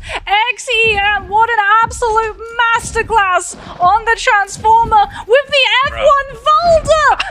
managing to secure the next CC, a grab into the flop state, into the RMB focus hit of the longsword, and that is Wolves getting a easy team wipe. That could have been better for the situation for Wolves. We're straight into the Sigma Mine action though. We are seeing Bauda putting out the work as Yaron is getting melted beyond belief, having the jump backs, looking to deform, but he had no armor to begin with, so this was an emergency ultimate that had to be necessary. There it goes towards YZG, and then with 17S just going in the backline, F2 is up, but the ultimate is down. 470 more percentage points for that rage bar. All you need to do is deal a little bit of damage. You know, F2 comes out in this scenario. But with 13 kill eliminations, JL taking the stead into the lead, and as YZG just backs off straight towards the Crow's Nest region, they're going to be making sure they can force the fight in their home turf. Yeah, Bauda's peak with the Volta F2 is going to be able to actually slow YZG's disengagement, which allows JL to close up the distance and looking for this third party. Peak does have the Volta ultimate, he's going to invest it, but you can see that JL have all of their ultimates intact and are more than ready to just take full advantage of the situation that has landed on their doorstep. 17S coming under a lot of pressure, tries to back on off to the outskirts with the R&B movement on that pulse load as TXJ holds court on the outskirts, has the Viper V1, doesn't need to use it. They're just putting enough pressure onto the teams around them, trying to get a feel for the situation in terms of the ultimates. Matari ultimate actually got forced. TXJ utilizing that Viper ultimate to fully force the Matari into kiting into the storm damage, and they're going to actually chase onto them, keeping them in the zone for as long as possible so that the Wuchen teleport can actually let them get ahead of the rest of the teams. But one thing, a little bit of a miscalculation, goes down. Maybe a chance for TXJ to salvage the situation, but it's looking a little bit close. He needs to get uppercut. There is a lockdown in the corner. There is a blue focus, and that might be a hold check through the Tessa enchant. Unfortunate zone tick damage. Musket shot confirms the kill as BBE is picking up a +1, and Y7 taking the enchant inside the zone. But Wuchen for to keep him going through in the matchup. The F1 shield wash from Wuchen keeps the disengagement clean for them. Now, for JL, still in the zone, One Fang getting res, getting those vitality heals. Roaming 2 is an effect for the players to make their way to reposition towards this, but JL losing out TXJ as a result. They might pick him up? Maybe. I don't know how far deep that zone is. BBE can see him. That's the problem. Oh, they're looking at him. Yeah, BBE's looking at that body. They've seen that the sword is still on the can, which means that TXJ has not opted to bleed out. And they're just gonna zone keep. That's so unfortunate for JL. They had 13 kills and they have to give their Viper up. Yeah. If there is any Spirals that they notice, they could try to find their way through. One Fang, though, and the zone take damage is going crazy. Weakness escalation is at an all-time high. Spirit Well, though, is in this vicinity. As you can see, Alliance and 521 are trying to contest this. This is going to force out Snack's ultimate and the Tianhai in the background. We saw that. But now we have a Romy Yang fight. OUG up against Wolves in this scenario. Yeah, Wolves not yet having that Tianhai ultimate. It will be in play in a matter of moments. Balder ultimate is going to come into play most likely first of all, as XEM is able to put enough pressure onto OUG's the king, forcing the Tianhai, has the pillars to hide behind, making sure that he can get his later transformation to come on through. ZK just barely manages to make it behind that pillar in time to stop the grab from coming on out. And XEM now is actually trying to just body block the king for a little bit to stop his players from getting grabbed on up. One is going to get scooped, and we can see immediately the Valda with the spear looks for the stagger lockdown onto that Tianhai. Now that they've been able to live out the duration of the king's ultimate, XEM, who ulted second, is free to hold position on top of this pillar and utilize the full threat of the grabs to force the spacing of OUG, as ZK with a late Valder ultimate is also going to be able to out-sustain OUG. Now Wolves looking pretty healthy for a second round Yang victory, and this is going to be where OUG looks to try to kite through as the king gets a reset. I can't believe the F1 got R&B released. There it is. King goes down. ZK makes the definition of insanity. It can be repeated, and the cycle is there. The destruction. Xingyu is trying to hide out here, but the crazy thing is F1 having such a low cooldown. ZK has it right back up, and he's spamming it out here, but SS goes through. If he can try to 1v2 the situation, it all comes down to whether or not he can either predict a hold check or instant release, and they weren't predicting that one. Holding to see the R&Bs. There's the 1-2s, looking for the R&B release. He gets 1 kill elimination. He's going back into the turnaround. A little bit of seconds here for the F1 to come back up. He looks for the F1 again. Ooh, we're looking for an ACCA in the background. SS with that gold Hong sword. That's a lot of scale damage here. R&B is parried. That's unfortunate. There's going to be an extension. Nope. Just a straight hit off the jump horizontal. And whether or not is that ZK looks to use a longsword. That longsword beam comes out, 5 seconds on the clock. No parry with the F1. There it is, comes out. He turned it around and keeps the game going for Wolves. Oh my goodness, so much to analyze. OUG had a Aurora burst, and he was utilizing that to force Wolves to have to clank against the focus to counteract the silence effect before it could come through. So he cancelled the Aurora burst into the anticipation parry, but the F1 with the lower base cooldown comes on through. What a play from Wolves to swap to the longsword and connect as OUG's player tried to back on off, knowing that the F1 would be coming through, knowing he didn't want to get caught up in the close and personal because he would have been hit by the CC. It's actually insane. And also that Jade that picked up for ZK is a Phoenix Blast, so it's a Victor Champion reward for him. And this is going to be dangerous for anyone up against this comp. Now, they're in the distance. TWSS are opting towards the Immortal Temple. They're skating around here and just trying to see with that Mystic Might, which is going to expire in just a couple of seconds. We'll just try to find out if any sort of anyone that lost from Yang is in the vicinity. But for TWSS, they are just trying to go ahead and make it happen for this round. I mean, listen, they got 6 kills eliminations so far, best so far so yet, and this is within the first 3 rounds. But with OUG on the outskirts, they have to decide if they have 8 kills, if they can go in to try to find any players, will they be able to find them out soon enough? Meanwhile, we've got outside Celestra Bida going head-to-head against TWSS Snack. Purple armor, blue dual blades, comes on through with the cavalry bloom. He reveals that he's got it in the back pocket, and immediately we can see Bida just fully repositioning. He's trying to set it up unnoticed so he can come through and clip one of these players into the scoop before they can find the parry on it. As Cavalry Bloom, when you know that it's going to be equipped, it's much easier to be able to parry when you're anticipating it, as opposed to suddenly when you're careened into it halfway through as the fight's already started. As OUG, with that Yang depletion, potentially taking a fight up against BBE, but we just saw a flash of YZG off in the distance with that Syra variant of the Xiphon composition. Is OUG going to have to be very careful about which team they want to try and turn onto to cleanse this Yang depletion, as the Tianhai and Valda are an all-in composition. You commit the Valda ultimate, you commit the Tianhai ultimate, and that is great in terms of burst damage duration, but it's absolutely awful in terms of third-party survivability. Yeah, and taking it into the Jade Pawn as one of those final spots going through here. If anyone can come down on top, I think, I mean, OUG has a good amount of scaling for armor, for mitigation, but the problem, and even with the HP that the King has on the board, all it comes down to is how Celestra is going to fare in their favor up against JL. JL being the Viper Witch and Tesla comp and having enough terrain to kind of space out. OUG decides to just wait this one through. They got 2 minutes and 37 seconds on the clock. They are still looking to try to just space through. And if they can find a team that just seems to be on the outskirts of it all, this all comes down towards a quick succession. We saw that in round 1, how fast BBE were able to delete one player off the field, and it being the Maldo. Now it's up to the King to see what the initiation there is going to be the chance for the R&B release. But of course, blue focuses left and right. Double parry coming through. We have a gold weapon on standby, and now the King, can he go for the ult? And he will activate it. Oh, huge play from Jinny to be able to give his Tianhai with the F ability. The Chancellor going for that transformation. Both of the Tianhais going to be going for the ultimate. The King actually not able to complete the stagger slam because Snack was able to punch him out of being able to commit the punch. And now he's going lower and lower and lower. The Valda spit connects onto him. He's got to use one of the jumps to put himself into the space to T-transform. And he gets caught by Dofu coming on out from TWSS. Snack now low out of that ultimate is going to be vulnerable. Has to try and back on off as OUG without that Tianhai, without the Valda, probably going to be losing that Hardy as SS forced into utilizing that combat breaker,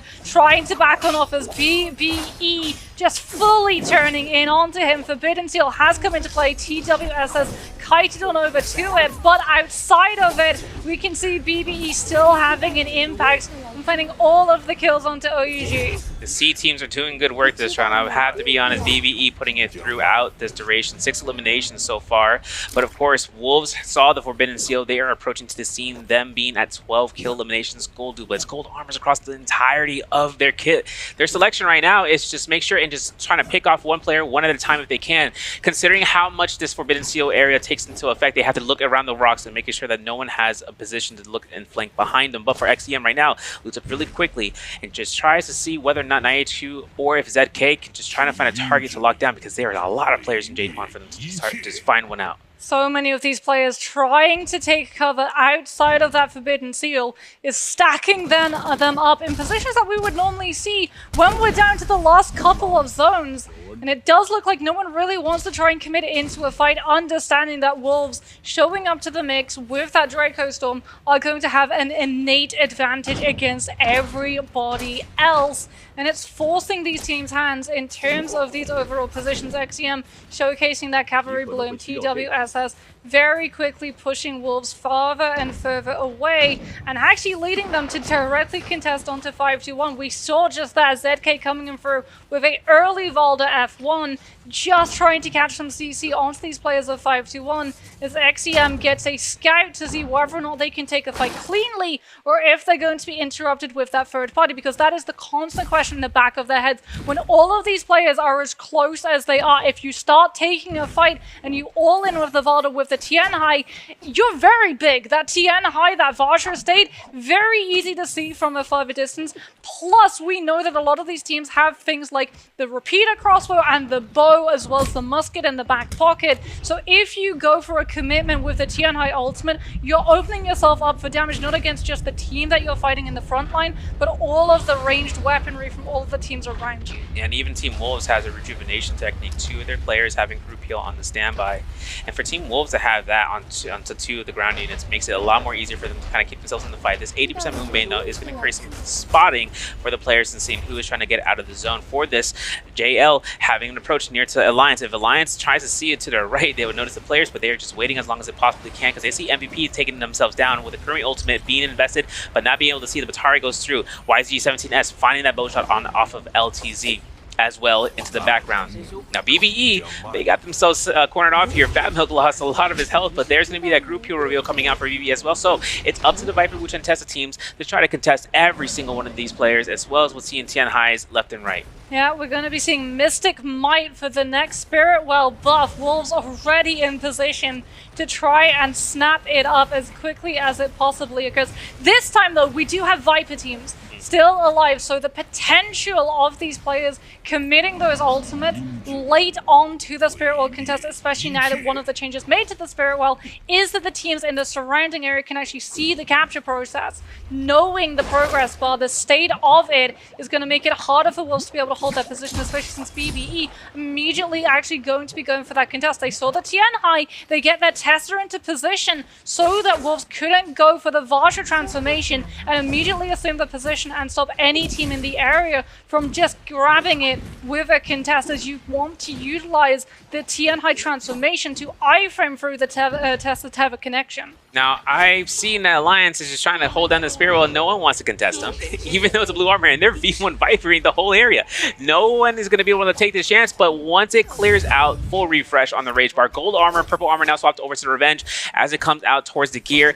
This team is really looking like a rainbow set for the armor right now, and now it's going to be down to them utilizing that Mystic Might, not only for the mitigation, just for the vision. If they can find anyone who's on the outskirts, especially if a team starts taking the fight against their own, and then they find that teammate, that's going to be a perfect situation, because you can see right now JL is taking the fight with the V1 Viper and going straight into the action, but there's not going to be a stun for them to capitalize on, so it's only going to be used to space out. Actually, I think it was utilized to keep TXJ alive. He's already half health. Had to just burn through the V1 with the damage reduction attached to it. TWSS is going to get attached onto by that Tessa. Teva, does he iframe through? Yes, he does.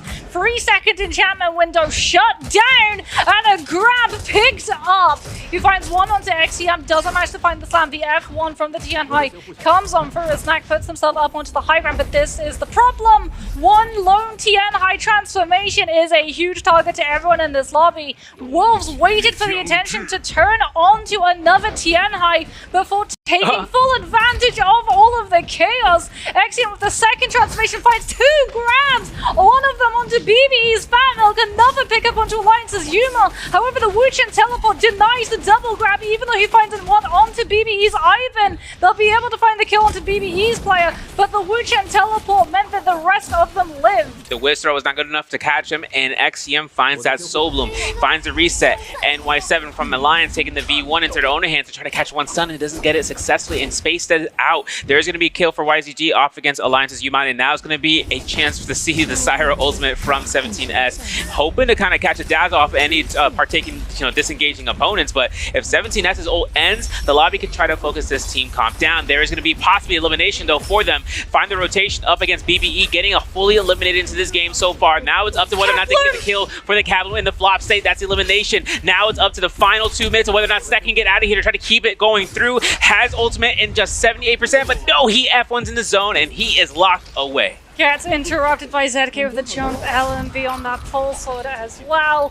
Wolves just trying to buy the rage for XEM to come through with that next form of the V2. ZK does have the Valder ultimate. The legendary armor is going to make sure that he can try and live long enough without having to burn through it. We've got 1 minute 57 seconds left on the board. Neither of these Valders wanting to commit the V2 because they understand they're probably not going to be able to rebuild that ultimate if they have to use it early.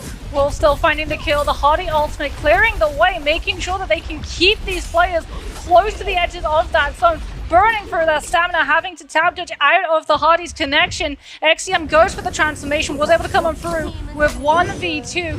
Doesn't have the transformation to iframe. The Tessa stun, so has to go through the immediate slam down onto 521's Fambi before the 3-second stun can interrupt him out of that grab, so went for the preemptive heal. He's trying to find another one. He's getting fried though by these players from Alliance's side. Finds a grab onto 521's Yin, which is going to be enough to give him a little bit of sustain, but he will go down. Had to burn so much of his ultimate jumping out of that damage that he gets stunned out by the Viper ultimate. Alliance's NY7 going through into that storm damage, keeping himself max distance away from the Tessa Teva stun coming on through. We've got 8 players left, 53 seconds. Who is going to be able to win the heal-off situation? Because Wolves still, no, they go out. Yep. Lavalda gets found out. They don't have the V2 to go for the health bar reset, and it's going to be a Viper Tessa Wu Chen team instead. Now Polaris looking to get caught with the R&B from the fan, and there's a Tessa enchant. The F3 is avoided due to the teleporter, but this enchant 3 seconds of free fall position.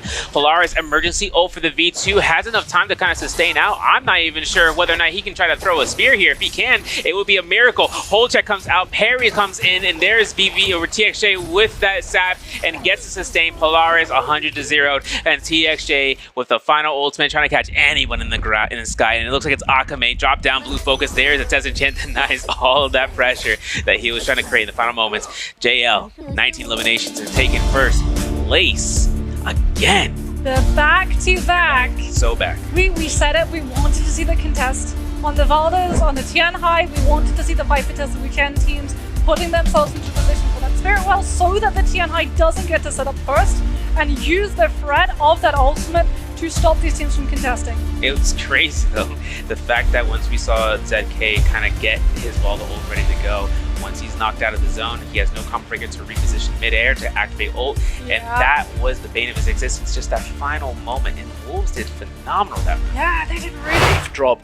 Everyone is still relatively close to each other as we're going to be jumping over to Meta, but Wolves and TWSS very, very close to each other. Wolves immediately looking to contest this bottom room, the giant room at the bottom of Metab, where if you're not careful, you can certainly fall victim to a lot of drop-down situations, as I believe TWSS is about to try and do.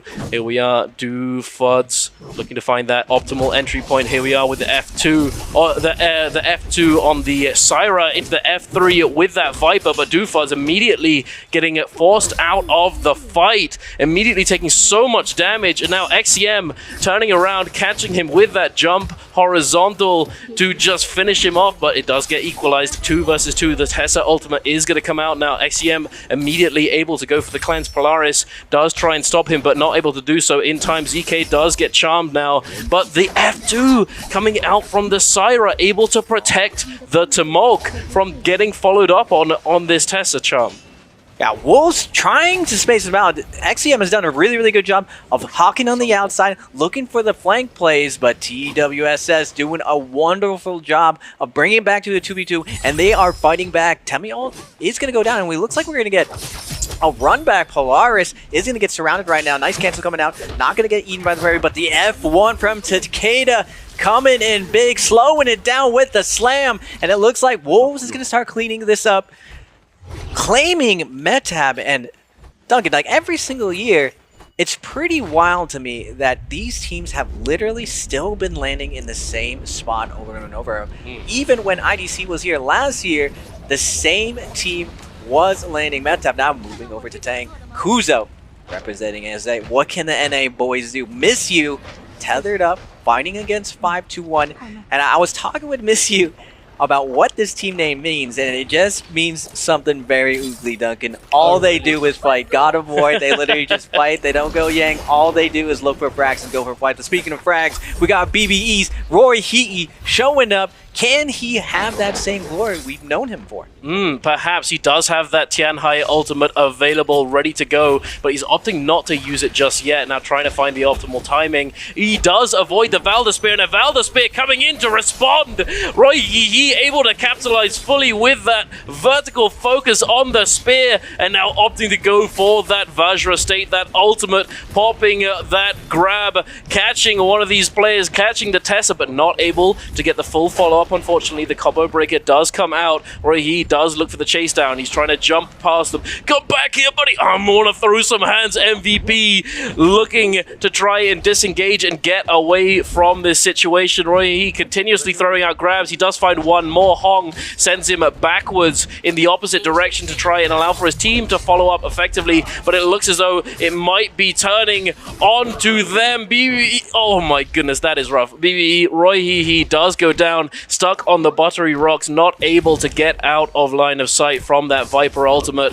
But the MVP team are not done just yet, immediately looking to re-engage onto a different team, going for that F3, but immediately choosing to dip out, using that Wuchen port to get to safety.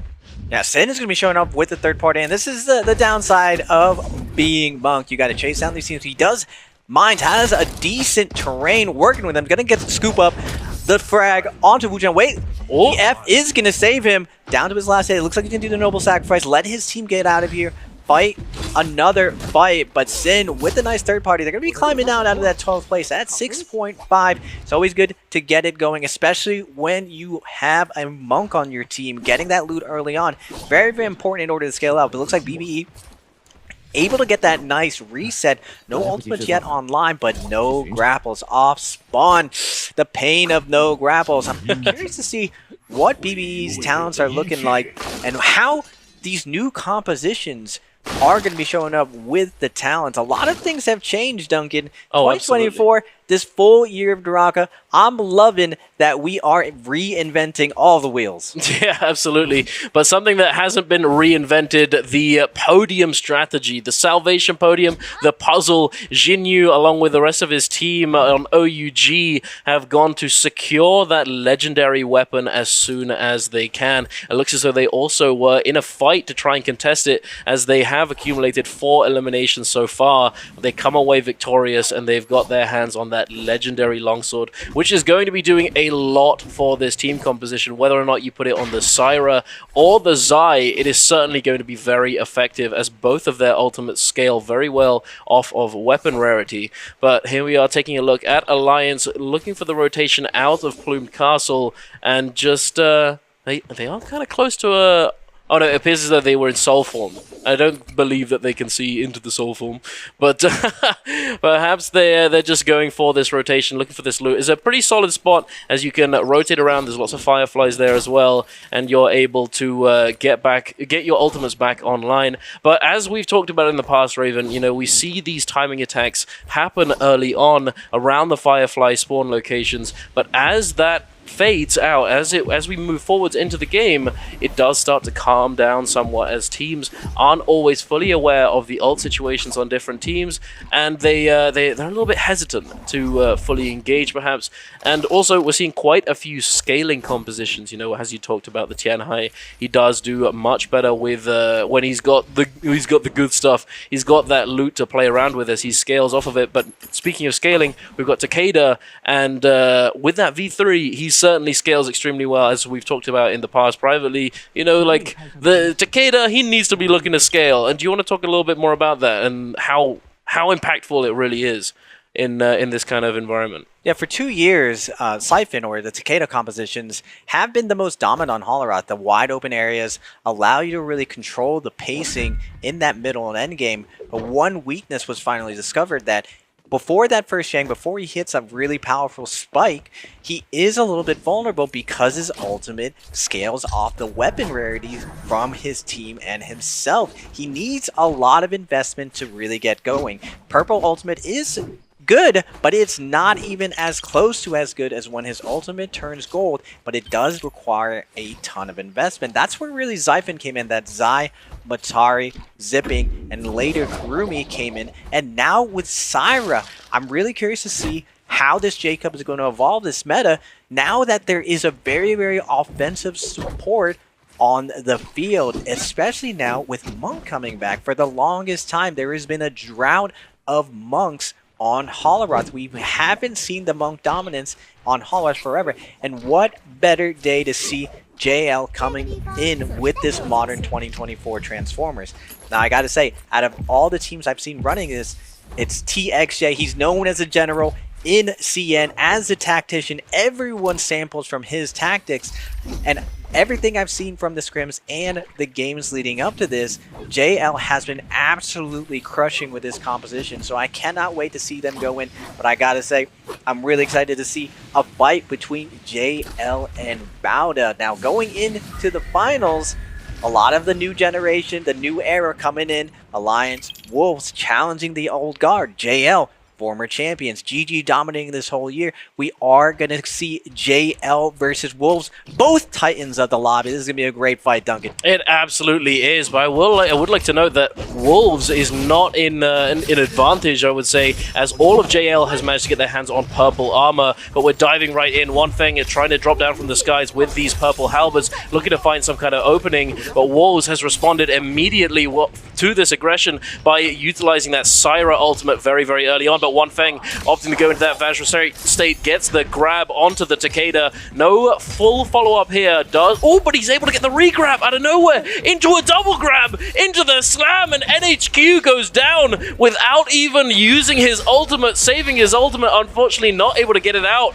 And One Fang has just fully exploded this fight with this Tianhai, with this Vajra. What a huge and explosive Yang here, but we're heading on over to Ares going up against YZG.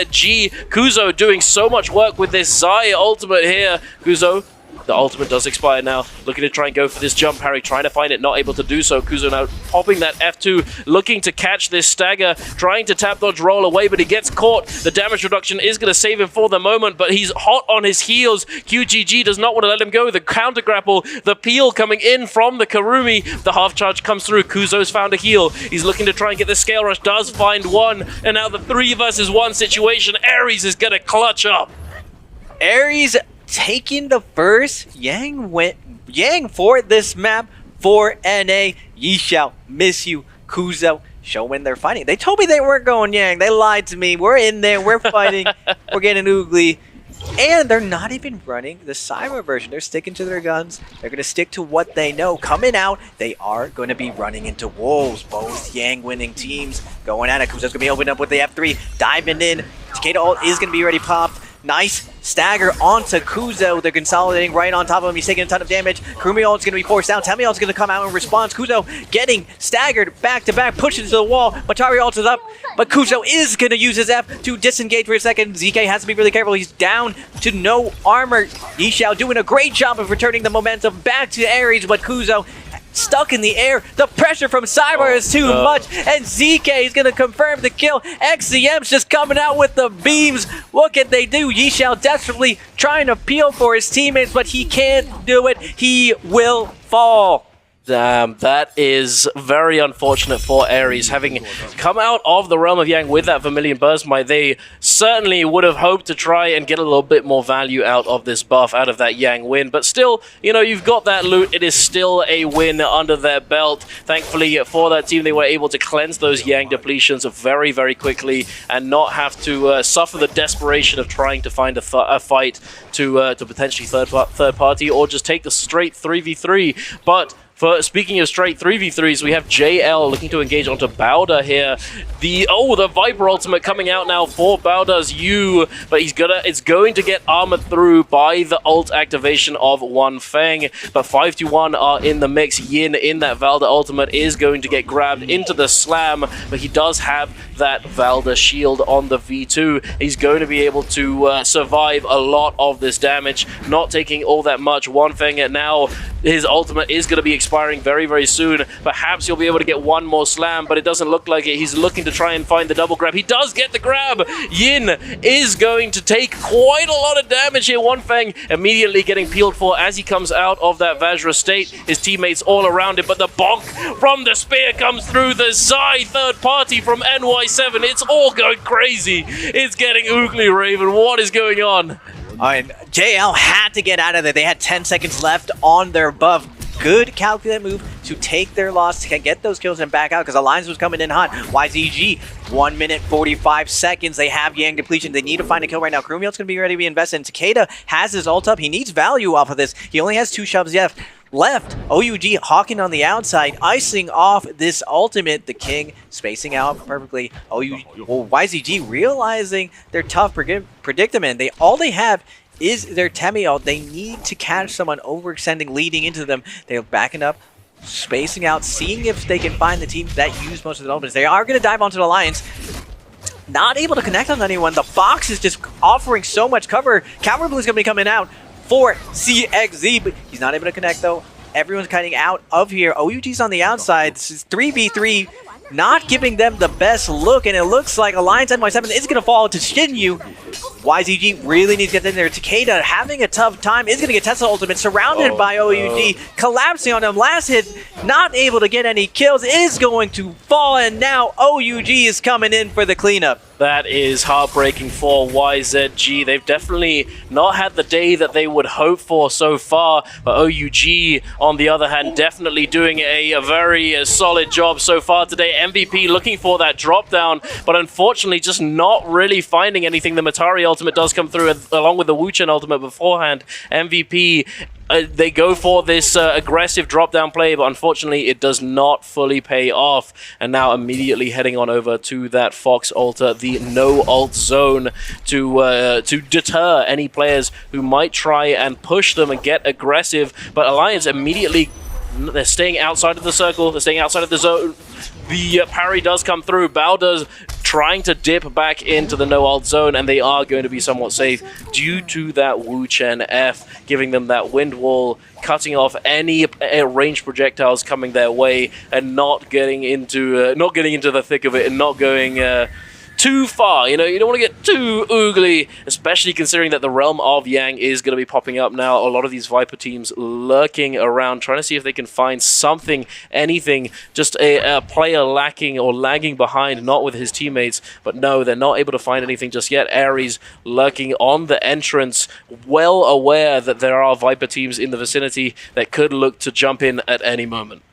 Yeah, Viper teams, I was curious to see how the CN teams would treat even the foreign teams when it came to the Attack on Titan compositions. A lot of the times, it doesn't really make sense to invest your ultimates as these hit-and-run compositions. All that's going to happen is you're going to trade out Wu Chen ports and make yourself vulnerable to getting committed to one of these compositions. So, nice job on Bowda to Bob weaving out to see if anyone's weak, but it looks like they dial back. They don't really all in that situation, but we are going to get NA versus JL. Ares, Yishao, miss you. Can they do it against the GOATs, the reigning champions, now in JL? Fong has been impressing me today. Normally, One Fong, usually the weak link of JL, but he's been getting the double grabs today. Looking for the Scout Rush opener, chasing down Miss You. Miss You going to respond with the ultimate, diving in with the F3, but Fong is trying to delay his ultimate for as long as possible.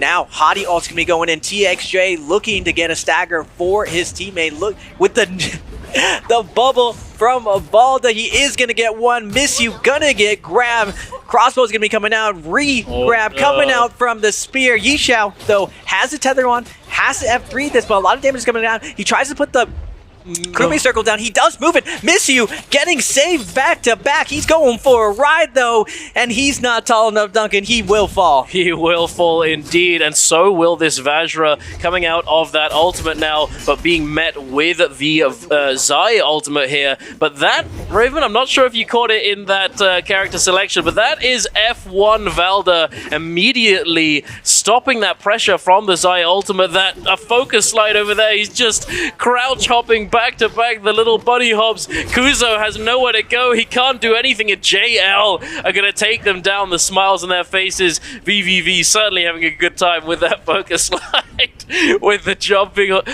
jumping light attacks on that spear. But JL, they're certainly very happy, not only because of the goofy Jades, but they are going to be very happy picking up that Draco Storm, as well as the golden armor, the golden weaponry. You know, that is excellent for this team, and for this team composition as well, as we talked about it earlier. The scaling, it does so much, and I imagine with this buff, they're definitely going to be looking to find a team to engage upon, a team without buff preferably, as if you fight another team who has the same buff as you, it's like you're fighting with no buff at all. You want to be looking to try and find a team, or just some players on their own that have that, and make use of that huge advantage that you have. But speaking of players on their own, we've got QGG lurking, hiding in that corner, trying to stay as inconspicuous as possible, and we'll have to wait and see if he is successful. Ares now, off the back of that Realm of Yang, going to be looking to try and find a team, preferably not the Draco Storm team, Raven. Yeah, Draco Storm in the modern meta right now. They buffed the duration. We're seeing it in these endgames, and it basically makes a durable team like Transformers unkillable.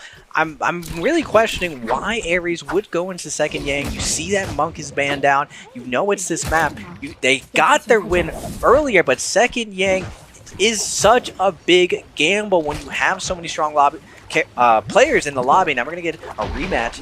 JL versus Ares. Can we get the salty run back going?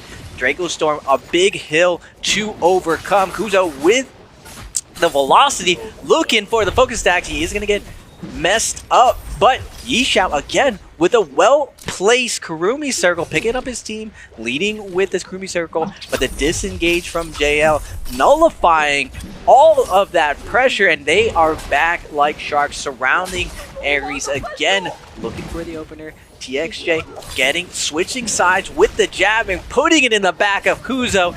Kuzo popping the Zai ultimate. It's on the back of him right now. VV does have the ball to hold press. Kuzo's doing a great job of covering Miss You and his team. They do get the disengage, but again, JL just biding their time, hawking the position. They don't want to get lobby. They see the other teams closing in, but with 2 minutes and 55 seconds, Ares has to make a move here, Duncan. They certainly do. They are desperate. The desperation is kicking in. That is usually what happens with these Yang depletion situations. Kuzo currently linked up, currently tethered by that Kurumi, eating quite a lot of damage. The damage reduction coming in clutch. He may have been a lot lower if he hadn't had that, but he's still so low HP, and he will finally go down. Yishao trying to disengage, trying to find his way out of the situation, but it's not going to be easy. JL are hot on his heels, and it is over for him. Yishao does get taken down, and Ares are fully eliminated from the lobby, unfortunately. JL, they're certainly in the driver's seat of this lobby, of this series so far today. Taking a look at the scoreboard overall, 75 total points, 23 points over OUG, who's also been doing extremely well. Top 3 teams currently with 9 eliminations. Wolves on 41.5 in total. Bowder with 5 current kills, 36.9. BBE unfortunately fully eliminated, 5-1 on 30 total, 5 kills in the game. TWSS 2 kills but eliminated, unfortunately, 24.5. YZG surprisingly not in that top 6 bracket, don't you think? As for those of you at home who aren't sure who YZG are, this is KLA rebranded. And speaking of, we're taking a look at them right here. QGG, he did manage to find that resurrection onto a teammate, 17S, but now is just being vultured by the Viper composition with nowhere to go. My guy, Bowda, you putting the knife in his back, picking up another kill. Bowda up to 6 kills this game, 37.9. Wolves at 9 kills though, 41.5. Same with OUG, same with JL. Just massive points by the Juggernauts. This lobby is heavily stacked on the top side. Now this is what I was saying. Every single time I've seen JL on this composition, they have won the lobby in scrims. They absolutely crush when they get here, and they're like a boa constrictor, just squeezing out all the kills of the lobby. And we saw Ares fall. It's just on this world stage, the fighting capability is just not enough. You need to have a little bit more. After 4 years of watching trios, the game has evolved so much that we're squeezing water out of rocks at this point, trying to squeeze optimizations out. We do have Syra in the mix. It is still really strange to me to see Bauda's U onto Viper instead of Wuchen. Like, over here in NA, we always known him for being the goated Wuchen, but it just seems that Yu is goated on every position he plays. He's just the goat on everything. Unfortunately for OUG, they are getting picked apart in this spot. Wolves just snapping at their heels do manage to take them down. Wolves, NHQ current kill leader, to going all the way up to 11 eliminations so far. They are not trying to slow down here, but JL in the background currently have been securing at this Spirit Well. Another thing to note that it is yet another Draco Storm. So they're about to run this lobby. This buff, it is just so unbelievably good, especially after the buffs. Even before the buffs, it was still pretty solid, but now that it also gives you that rage back that the other buffs used to give you, and Draco Storm didn't, it's even better, and a huge power spike, especially at this point in the game. Wolves having taken a little bit of aggression, taking a little bit of damage from one of these teams, potentially JL looking to get aggressive with this buff, and HQ having utilized that ultimate, trying to disengage with these fist blades, trying to find his way out of here. XEM does have that ultimate available, NHQ taking a lot of damage. It looks as though XEM is trying to clear a path for them, trying to find an avenue of escape, but it's not looking too good for them. XEM desperately schmoving, dashing all around, trying to find something. He finds a kill on the King. OUG fighting it up more, putting a bit too much of this snack that is the Wolves. XEM now out of that ultimate, does have the F2, but no dazzle coming through. Is going to be able to make it out for just a moment, but immediately chased down by JL and hounded by this monster team with the Draco Storm. Yeah, JL just has so much range pressure for everyone. The Cannon, the classic Monk and Cannon, pressuring the rest of the lot. You see Fong leading the charge, choking out all these teams, trying to rotate in. And this is the strength of Draco Storm in these end games. That AoE damage just allows you to safely pressure him, and the amount of healing is absolutely ridiculous on the Draco Storm. I've only seen a couple teams ever really die with Draco Storm. That's how much healing it actually gives. OUG lost his king, lost their Matari. They're going to try to salvage their situation. 18 people left alive as we're closing in. We do have the 80% Moonbait and the Spirit Well coming out. Everyone's just trying to dodge JL right now. You see that everyone just kind of scatter when they see that Monk coming through. One Fong is going to be popping his ultimate and is going to claim the Spirit Well. And this is just so oppressive from this composition. Like, what can you do? If you go in there, the Monk's already ulted, so if you get staggered by anything, the Vol is going to be the ult, and even if you chase them down, they still have the option of TXJ on the high to get out, and if you don't do anything, they're going to come after you afterwards with their range pressure, with the amount of range chase that they have. All you can do is hope to put another team in between you and JL, this juggernaut. Yeah, absolutely. Bauda looks as though they've utilized this Viper ultimate to try and fend off the aggression. You desperately trying to disengage, and it looks as though 521 Yin may have sniped away this kill onto ZK, who was being aggressed on by JL. And One Feng now going to go back over to that armor that he left behind, the armor swap just in case. But now that the initial aggression that they wanted to go for is over, they're going to go over and grab that legendary armor, as it does scale his health while he's in his ultimate state. Sin licking their wounds in the background, healing up. JL still getting aggressive. TXJ on that Hardy ultimate does find yet another elimination. MVP Shiyun does go down, but he does have teammates in the vicinity, along with a Wu Chen, I believe, perhaps, who might be able to save the day. Oh no, they do go down. It just updated. They did get eliminated, and it looks as though Bao Does You is going to follow suit. JL, can anyone stop them in this lobby? We have a few teams left alive. OUG with 2 members, Bowda with 2, 5-2. Oh no, Bowda with 1. Sorry, 5-2-1 with 3. Alliance with 1 Zai, and Sin with 3-man strong. The same composition, however, they are certainly not in the same boat when it comes to loot and all of these resources that they have at their disposal.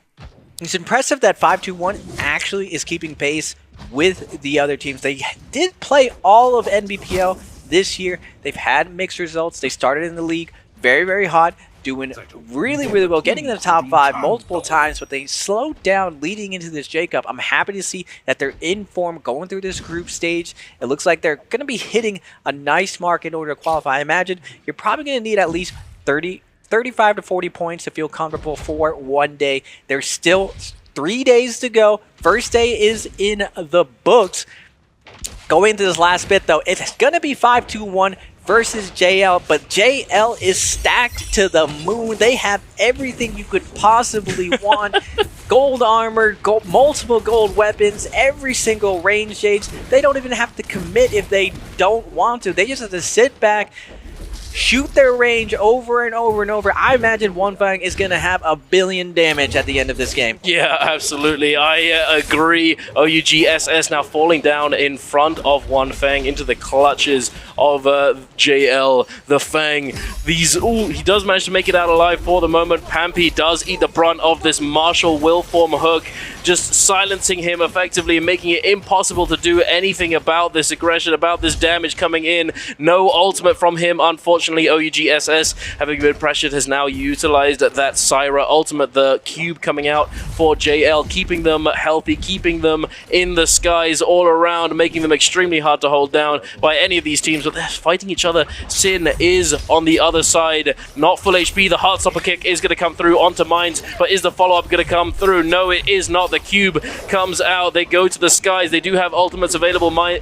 Sin dropping down with the jabbing is looking to hide behind these bubbles. Mines has utilized that Tianhai ultimate. He's trying to get grabs. He's trying to find anything. One Fang does get pushed into the zone. VVV does get grabbed. The 90-degree out of nowhere, back of his head. He gets the slam into the zone, but VVV very healthy still with that Valda ultimate. One Fang does take quite a bit of damage. He is below that 50% HP mark, and he may go down if he doesn't opt to G-transform soon. He does come out of that ultimate 1 HP, but he has all of that armor to work with on top of it. The cube comes out in the end, keeping him alive, Raven. This could go either way.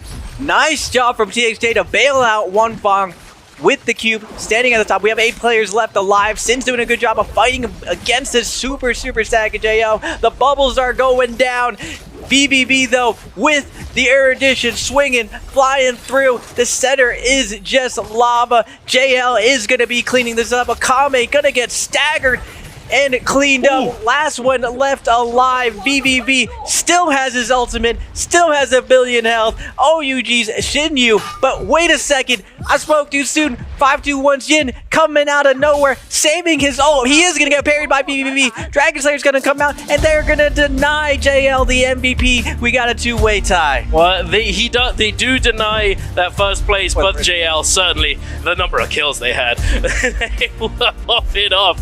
Unfortunately, no kill multiplier. That denial definitely is substantial. When you have the more kills you have, the more points you're gonna get from a kill multiplier, and unfortunately they're not able to get their hands on it. But JL are looking very strong on this first day of J Cup group stage trios, and do you reckon this could be this far away from the action as possible, and perhaps they're going to be adjusting their strategy moving forwards. But here we are, jumping right on in. OUG up against MVP. The overhold coming through from the King does go for the cancel instead, looking to find a little bit of loot to grab before he continues to fight. But oh my goodness, Mines just gets absolutely obliterated, blended in the cross-up. Oh my goodness, he does. That's painful right there. But you know what else is painful? Hong eating that Viper F there, does lose a lot of their HP. Love's also going down now. The King, he's back. He's looted up a little bit. The Tessa ultimate is going to charm him, but he's not in immediate danger for the moment. He's on the front foot, having gotten these Fireflies for the Tumult for his team, and they are certainly in the driver's seat. Hong is going to go down. OUG already on 4 eliminations, I believe. CD Wolves now looking to get into the party. Hey, what's going on over here? You know, let's gate crash this. Oh, I mean, OUG Wolves showing up to the last second. OUG was able to get all the Fireflies, but the Krumi ults are going to be traded out. XCM, though, with the Syra offensive support coming in with the beams, cooking up SS, just stuck in the wall, stuck in the mud. Takeda ults going to be coming out, trying to appeal for his team. The King jumping to the plate, stepping in front of everyone, but XCM just walks past him, staying on top of SS. Army's going to be coming out. Nice stagger, stuck in the wall, smashing him over and over. We're just bonking him. We're sending the RMBs. XCM is not going to stop, though. We're letting every blue fly, and Wolves with that nice timing, finding OUG, investing the ultimates, getting a nice white armor and weapon off spawn, but it's not going to matter. They didn't end the fight fast enough. Wolves is going to find a nice timing attack and get that third party. Indeed. And now, it looks as though YZG is looting up in this money spot. The money spot that if you don't know about yet, you should certainly put this in one of your rotations, as it is very nice to get your hands on all of these Dark Tide coins. But one thing to note, every single team that went down in this early game, bar one being OUG, was the Viper composition. OUG ended up going down at the end there in that third party from Wolves, but every single other team that went down was a Viper comp, not able to utilize that early game pressure from the Viper F if they do opt to go for that F3 or potentially even the F2. You know, the F2 with that silence is still extremely impactful. Interesting to note, but we'll have to wait and see if they can try and find their footing in this lobby and try and find those assassination opportunities later on in the game. But for the moment, YZG looking to scrap it out in Celestra. 17S trying to find this team that has just teleported away. BBE are running for the hills, running immediately over to this no ult zone and these Fireflies that are situated in this spot. Roy Hee eating the brunt of the damage from the Zai ultimate, the no ult zone coming out. 17S lurking on the outside, trying to find a way in, sending out that F2, sending out so much damage onto Roy Hee, trying desperately to disengage, and now the Moonbane coming through. 17S able to just put front foot forward and continue going a million miles an hour. No worries, the Moonbane will cover any mistake, no worries at all. It seems the Viper ult comes out, but I don't think it's going to be enough. Raven, maybe the heal does come through, but they're still in the Moonbane. Nice job to keep where he's left alive, but since he's been coming in with a third party, well now YZG, known for their Moonbane strategies. They love scaling up, they love buying that Moonbane and finding these attacks. Now even when they lose neutral, it's not gonna matter. The Moonbane is gonna bail them out. The no ult zone does not matter. 17S is going to fall. They are gonna find a rest. They do have the backup rest. And with that Moonbane, with the Syra, Matari, Zai, they will pick up these kills. We're at 6 kills already. Just this is what I was saying, Duncan. As a coach, one of the most important things is playing the right composition on the right map to counter what you think the opponents are going to do. And they have one of the best compositions to go against these Vipers. Now, will we see JL's variation? The overkill?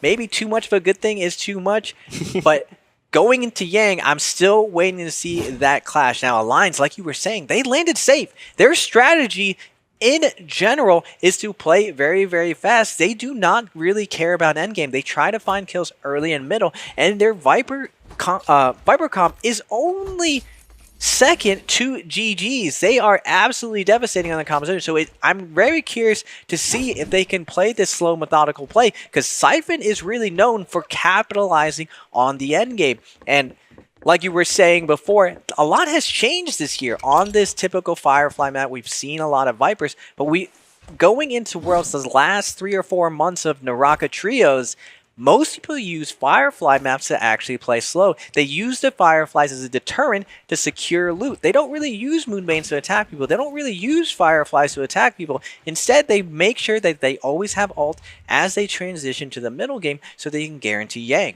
Yeah, absolutely. And looking at that team just now, not looking all that looted up. Unfortunately, they're hiding. They are trying not to be noticed, as is probably a good idea.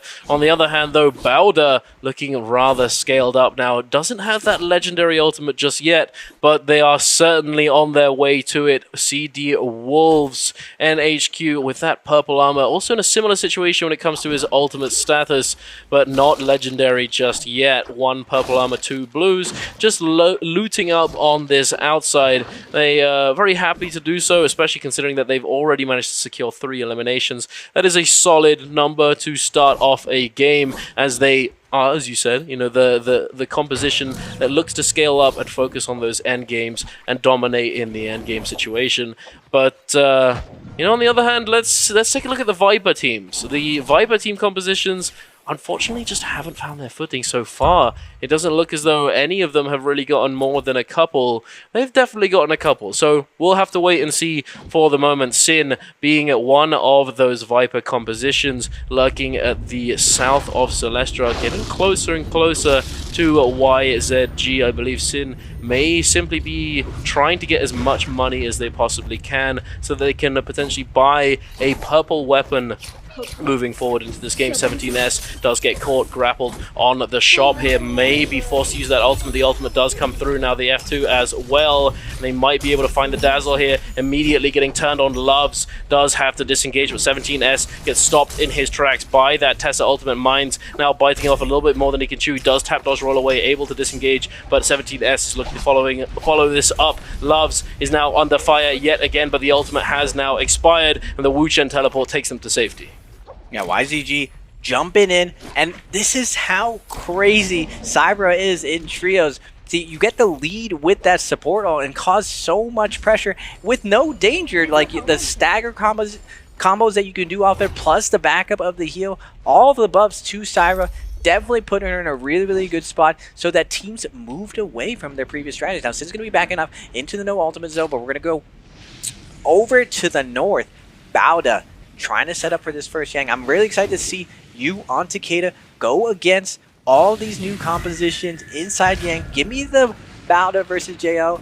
We are going to get Alliance. Now, Alliance, will they be able to bring this tournament back? They are really, really slow right now. Starting off the day pretty slow. We're on game 5. They can still bring this back. We'll have to see. NY7 has always been impressive on his position 1. Now diving in position 1, going against the enemy Takeda, the King, gonna pop the F1. He's gonna get lifted. Ooh. Welcome to trios. We're getting staggered back to back. What can he do? He needs to pop that Takeda ult, but he's gonna re-staggered on Wake Up. Temiult's gonna be invested. Finally popping the Temiult, but Kurumiult's gonna be picking him up. Kurumiult's gonna be matching, brawling it out right now. Takeda shoves are coming out back to back. We still got 3 in the tank. NY7 looking for the closeout onto the King, keeping up the pressure, staying on the outside, looking for the next shove, looking for the stagger. He is going to find the second shove, keeping everyone staggered on OUG. NY7 smothering OUG. OUG's doing a really, really good job, though, of stabilizing. Can they bring this back, though, Duncan? It might be a bit rough, considering that OUG SS has now gotten down to very, very dangerous HP levels. The critical health situation. He does manage to make it out of danger for a moment. But the parry comes through from OUG. They might be able to turn this around. NY7 is trying to do anything he can, but Alliance Revenge does still go down. He does equalize the fight, though. 2 versus 2 into the 2 versus 1, and Alliance, it just explodes exploded in a matter of seconds. It looked as though it could go for a little longer, but no, the parries, all of this damage forced up against the wall. Alliance are going to be able to take this realm of Yang, now going up to 6 eliminations. Perhaps this was the strategy they needed, Raven, as we talked about it earlier on. You know, they land, you know, somewhere a bit isolated. They get all of this loot, as we could see as well, leading into that Yang. They were stacked. All of those Soul Jades, everything they could possibly want. Triple purple armor, exactly where you want to be as a Takeda team composition going into the realm of Yang. But here we are, Ares in the opposite situation, not able to find all that much loot off of their rebirth, having lost it, or perhaps not having, likely having lost it. Only found a couple white armors, some blue weaponry, and his teammates nowhere to be found. They are close by. They might be able to resurrect him if he does go down, but Kuzo desperately trying to buy as much time as possible, trying to disengage, but not able to do so, unfortunately, and Bowder finally take him down. Yeah, they run into one of the most skilled teams in the lobby. Bowder's going to be able to clean up Ares easily with those white armor. Super stacked up, has the gold dual blades. You already know we're running dual blades. We probably got cavalry blue in the pocket. Now going over to Sunwing to the north, TWSS, 2 minutes 35 seconds. Can we get a Yang cured? They are going to go to Spirit Well, pick up another purple armor on their way to finding another team in the south. Alliance versus Wolves. Alliance did win the Remember. They have a buff here, buff on buff action. Temiolt's going to be coming out. Takeda's still holding his own, but Alliance, 2 ults are out. NY7, can he have the same success? Can he walk down Wolves? Wolves are doing a good job of keeping up the pressure. NY7 needs to go back into Gloomy Server, get healed up, picking up his health. But the Cyber ult is out. He is getting beamed. Can Takeda overcome this Cyber oppression? NY7 just getting staggered over and over. He does find a good shove. He has 2 more shoves in the tank. Gold shoves going out, controlling the fight. He's doing his best right now, but Wolves is closing the distance. Revenge dipping down, but OUG he's showing up with Yang depletion. The King coming through with the Takeda ult of himself, shoving everyone looking for the flank. Coming in, Yoma trying to back up, but the King is going to get parried. Slowed down for a second, but he's diving back in there. Oh my goodness. Oh, what is going on?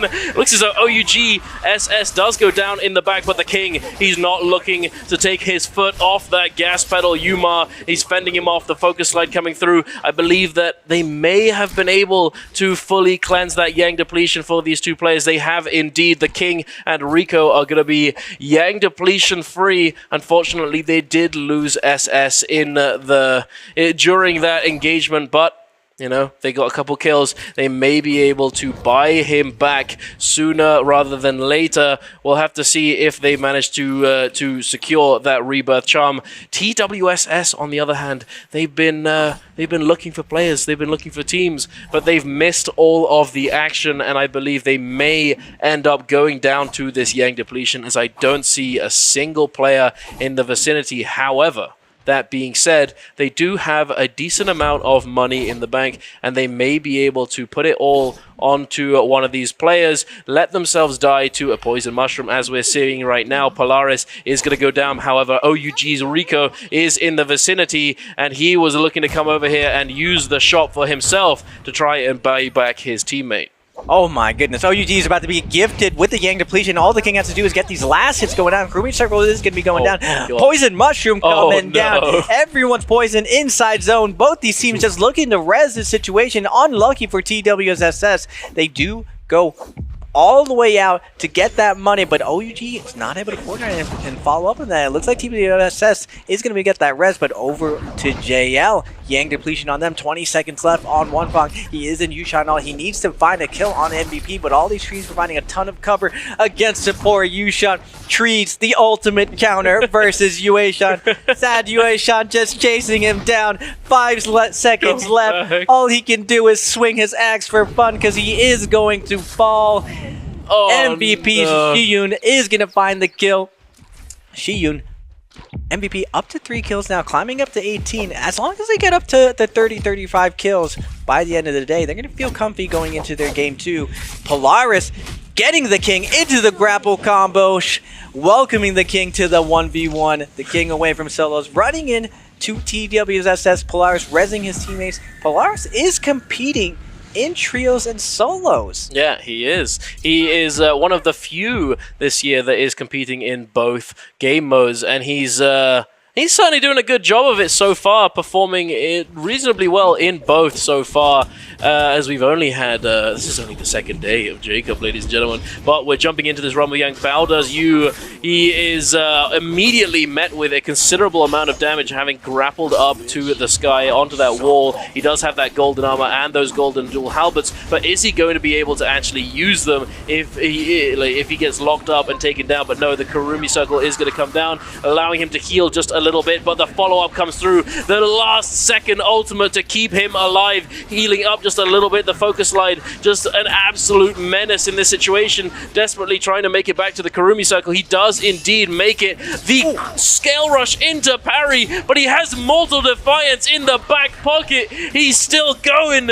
Yuma eats up the brunt of a little bit of focus slide action there. Everyone's got focus slide, Raven. This is crazy. Revenge gets caught mid-air by the R&B focus attack into the jump R&B, and Bowder turn it around and take them down. Good Lord, Raven, what was that? You can't take down you. My man is clutch. One of the goats on the Takeda. 5-2-1's Pampy, though, on the outside, going to be popping that Viper ultimate, scaring away the competition. Now, are they going to be able to claim this Spirit? Well, Pampy has to be careful right now.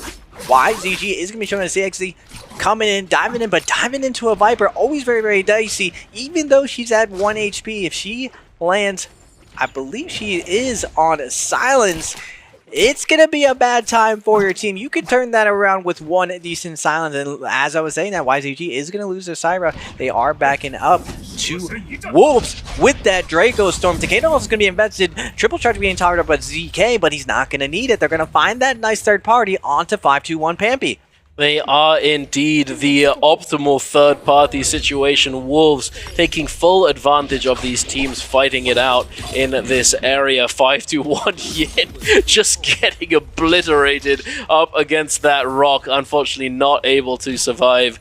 There was very little chance he was making it out alive. The wolves hounding him, the scent of blood in the air, drawing them to the area, able to take full advantage of this Draco Storm. Now heading on over to MVP. Ooh, a beautiful parry from Hong, and then it cancels the sap to avoid that F2 from the Zai. Dufard's now in ultimate with blue armor, trying to make something happen. Another F2 coming through. Do they have the ability, the counter? They do indeed. The counter to the Viper ultimate does come through, but they are immediately met by the Hands of Alliance, teleporting right into them with that Wu Chen, but the no ult zone is going to come through, denying that Takeda ultimate utilization here. NY7 trying to keep up with them. MVP Shiyun with that Aurora Burst, trying to deter the push from NY7, but he's not backing down just yet, trying to find the opening on to Hong. Hong now being knocked back, taking quite a bit of damage. Does everyone have Focus Slide, Raven? I feel like I've seen about 12 players with Focus Slide this game. NY7 getting slide uppercutted out of the air. Unfortunately, Shiyun was not fast enough to secure that R&B focus follow-up, and Alliance are going back, licking their wounds and looting up before they continue this aggression.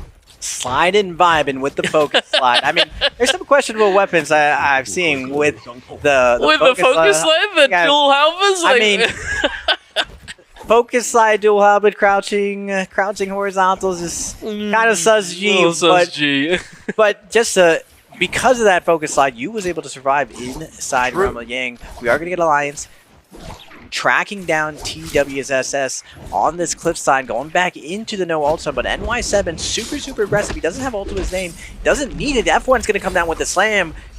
Fist coming out with the Cloud Weaver, looking for the flank. Revenge not able to get it.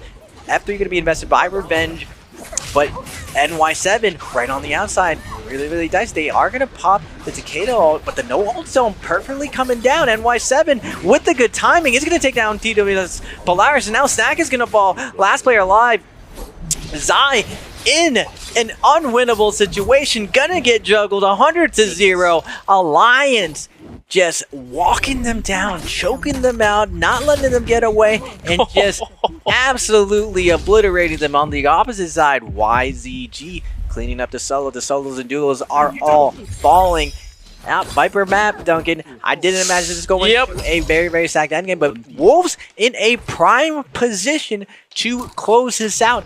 Are they going to be able to weather the storm against the remaining Vipers and Syras? Will they focus out Wolves, or will they just try to keep their head above water, try to trade on and get a couple kills? But Wolves looking really, really good. They slowed it down. Yeah. And there's still a ton of Naraka to be played. This is still game Yes, one. You indeed. don't want to throw out your last 2 games. And going back to the tried and true, there's a reason why Siphon dominated for 2 years. Every single time you think this comp is going to get pushed out, it still comes back as one of the staples. Reminds me really of having a good Monk player on your team. You got to have a good Takeda player on your team as well. Valda's you. Clutching it up. We saw him in the Realm of Yang. He was down to 1 HP. And this is why he's one of the GOATs. He finds those situations that are unwinnable and still finds a way to create opportunities for his team to win. Absolutely. I think I did see it, but it didn't register with me that he had that Mortal Defiance in the back pocket. So he had that sort of safety net that it probably was a bit surprising to the enemy team that had him pretty low HP and just saw him not back down. You know, when you get someone relatively low, you inherently think that you're gonna be forcing out abilities. You're gonna try and get them. They're gonna try and heal up, but no, he was just all in. No care in the world, very happy to just keep going, and he just clutched up over and over and over again. And then when he finally did take fatal damage, he had Mortal Defiance. But here we are taking a look at this Spirit Well situation at Wolves Alliance. Who else here? YZG. So many players lurking around trying to assert dominance and to secure this spot for themselves, for their team, so that they can get their hands on this Draco Storm buff. We've had so much Draco Storm, Raven. It's insane. Everyone is trying their very best to hold onto this circle, but it is not being made easy whatsoever. NHQ currently sat in the middle, just sending out those focus attacks, constantly just active frames, making it very hard for anybody to find their way in, unless you got Focus Slide. It's Swerving in, getting, denying the charge up. We're only at a quarter right now. NHQ is going to fall to the F1, and Wolves is known for being really, really strong on these endgame Spirit Wells. Is Syra the new answer? Or does she have enough sustain? F1's going to be coming out, and is she going to pick up the heal? But the range attacks from multiple teams just putting so much pressure in the 7. They're not able to keep out chain range to deny this range predator. A little bit of aura burst going to be coming in, but the zone's going to be pushing them out, and they're only at the halfway. Are they going to risk sitting here in zone, possibly getting held as they're going in? The Shadow Corruption is going out. The Temi ults will be coming down. And HQ has to be very, very careful right now. Syra ult's going to be invested to poke him up, but he is getting shoved over and over. Will he get into the zone? Barely makes it in. Gets the heal off from the shove, but Alliance, everyone's looking in right now. They are going to lose ZK to this. Was it worth it, though, Duncan? It could be, but the thing is, NHQ, he survived, but he has no ultimate to play with, and he's now being forced to try and run away from Bowder, who are certainly looking to capitalize on this weakened NHQ, on these weakened Wolves, licking their wounds. Just, it's the separated from the pack. They are certainly weakest in this state, but it looks as though Bowder and YZG have thought, you know what, let's fight each other instead, and Bowder's you now losing a bit of HP. He doesn't have an ultimate available either. His teammates trying to cover for those ranged projectiles flying in and cutting them in their tracks. But they are still fading back. Forced to use these ultimates as well. YZG hot on their heels, trying to find a way in. But the Moonbane is coming down now, Raven. This is a very dangerous spot to be in, as all of these players are backed into this corner. YZG trying to find that little clip onto you. The Karumi circle being placed down now, trying to keep them topped up. CXZ now being pressured by you. The Golden Fist Blaze, he's trying to find an opener, trying to push him away. Does manage to deter him for the moment, but the Zai ultimate now coming through. YZG, Bowder's you getting juggled by the Moonbane as well. The F3 all coming in at once, forced to use ultimate. The beams chasing him down, tracking him. The Soul Bloom's gonna keep him alive. The Microwave, come back here, you demon! Yes! He's trying to get away. The tap dodge roll, the wave roll. He's still alive, Raven. He's the GOAT indeed. He just always finds a way in these clutch situations to stay alive. The beam from the Siren, not enough to take down you, but the Moonbane, again, taking a chunk out of you. Bowda has to slow down the 80% Moonbane, dictating the pace of the lobby.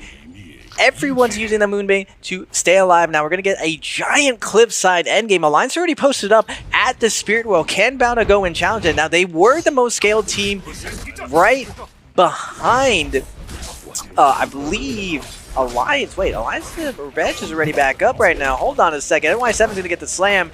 Bowda's coming in, but they don't have full ultimates. They do get a Spirit Dragon Slayer in. NY7 letting them know we are going to hard commit to this. Whoever wins this Spirit, well, probably going to take this game. 12 people left alive. NY7, Takeda online, shoving everyone out of the way. No one has the position to take this down. It looks like you had to switch out to the blue armor, and NY7 poking around. He knows his ult's about to get a refresh. Going in onto Bowda's Temi. Yoran cannot get away. He is going to fall. A little bit of present as he falls, again. That's Poison Splash coming in. Another unwinnable situation. Can he pull his team out of it again? It may be. Alliance NY7 now popping that Takeda ultimate, trying to chase down Bowda's U. It is not being made easy, but oh my goodness, a beautiful parry coming through for NY7. Bowda's U does manage to stop the damage initially, but then immediately followed up on by a player who was not staggered by the Takeda ultimate.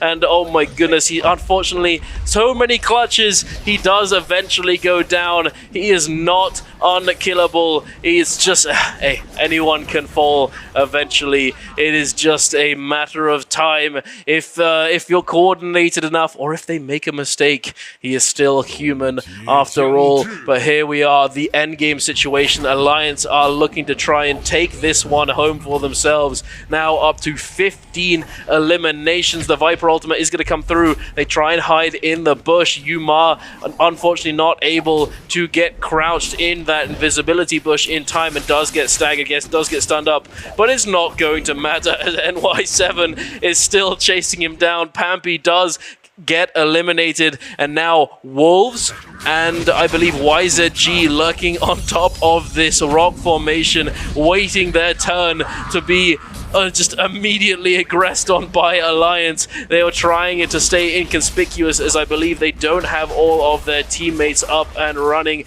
Wolves and YZG both missing a player from the team. 4 players up against Alliance, 3-man strong. NY7 trying to find the way in. He doesn't have ultimate available. Now popping that F1 with these scale rushes. The fan going back and forth, trying to catch him. NHQ desperately trying to get off of these buttery rocks, but he's not able to do so. Picking up that Soul Bloom. NY7 is not slowing down. Now, Alliance cleaning up the lobby, 17 kills. NY7 on the Takeda's back, going through, cleaning this up. They still have 3 ultimate stuff. They just want to make sure they clean up every single solo, but can CD Wolves, XCM, find a little bit of pressure? It looks like the Sirens are both lasering in the corner. It's not going to matter right now. He's trying to pick up a last hit. XCM wants to get this kill onto 17S, but CD Wolves, XCM, not able to find it. NY7 is just too much of a menace on the low ground. Absolutely cleaning up. Everyone left up. 6 people left. 3 solos down. 70S is going to fall. NY7 on the Takeda, looking for the XCM in midair. XCM desperately trying to get away. Doesn't want to give this last hit. His last hurrah. We don't want to give this up, but they unfortunately can't get away. NY7 is going to find it, and Alliance is back, Duncan. Oh my goodness, they certainly are, Raven. And they weren't having the best day leading up to this point, but they have recovered. Perhaps it was just that adjustment that they needed to make. You know, usually we think, oh Alliance, they've said it themselves. We've talked about it. Just fight, bro. Just get eliminations. No problem. No strategy for endgame. We don't need it. But there they are. They land a bit safer. They get a few kills in that early to mid game, and they come away victorious. A huge game for Alliance. Props to them, especially considering the performance so far. next to that sort of very is a three-storied building that's somewhat submerged, very difficult to maneuver around in. But we're heading on over to YZG up against Bowder, looking to contest this Red Soul Jade spawn here. This could be very, very spooky now for CXZ as well, considering that QGG has already been taken down. CXZ does get dazzled there, delaying the onslaught. Bowder's U now again in a 1 HP situation, does manage to make it out alive, at least for the moment. But the drop down focus attack immediately gets parried by CXZ, and this has turned all the way around, ladies and gentlemen. YZG, they're coming into this game ready to go, ready to get oogly and take this dub for themselves. Nice cat-like reflexes coming from CXZ. That drop down focus attack from you is going to get parried off spawn. Now going over to the far south. JLTXG, BBB versus TWSS. Yuda's on the Zai coming in with the F3, looking for the stagger. Gets one Fong against the corner. One Fong going to make it over the fence and break some ankles. Where did he go? TXJ is going to pop that ultimate. BBB down to a last hit point situation, but he is going to get picked up. The Syra healing balls coming out, picking him up. Now, but one Fong is going to follow it up. TWSS turning this around. Syra not being as oppressive right now. TXJ is going to get parried on that double charge. R&B with the fist plates. TWSS coming off big, winning there off spawn versus JL. I don't know about this scum, Duncan. It's kind of sus G. That was a little sus G, just a little bit. A little bit interesting. We'll have to talk more about it later on and see how well it does. For the moment, we're heading over to Alliance and 5-2-1, scrapping it out over here. NY7 taking the initiative, popping that Zaya ultimate very early on and forcing 5-2-1 to try and disengage with this Hardy Cube. Yin finding himself a blue armor swap and now able to re-up his effective health and perhaps survive this onslaught, but it's not looking too good. The fire damage is going to tick him down and he is going to be eliminated for now. Akame coming out of that winged form in that Hardy ultimate is getting immediately, oh my goodness, beautiful parry coming out from NY7. He is on a roll right now. They comes out the immediate Templar's roll, tries to get away, not able to do so unfortunately, but we're heading on over back to TWSS, who are not slowing down. TWSS is going to lose Judas, but Snack has loves against the ropes right now. Solberg's going to be backing out. Snack's going to get pressed against the wall, though, staggered over and over. Snack trying to come back to his teammate. No one's left up for this poor crewmate. RB Double Charge is going to be coming out, knocking his opponents away. He is going to be surrounded on left, right, slapped to death. No, not like this. Sin, Mines, and the crew able to find some success off spawn. The bottom half of the lobby getting some kills off spawn, and the top half of the lobby not winning off spawn for the third time. Are we going to get a nice closer for everyone? Remember, we're going 12 rounds. 6th round is technically the true halfway point. I know after a long, grueling day, this is when it matters the most. So you got to go and dig deep. Make sure that you finish strong in these situations. We're going to get Alliance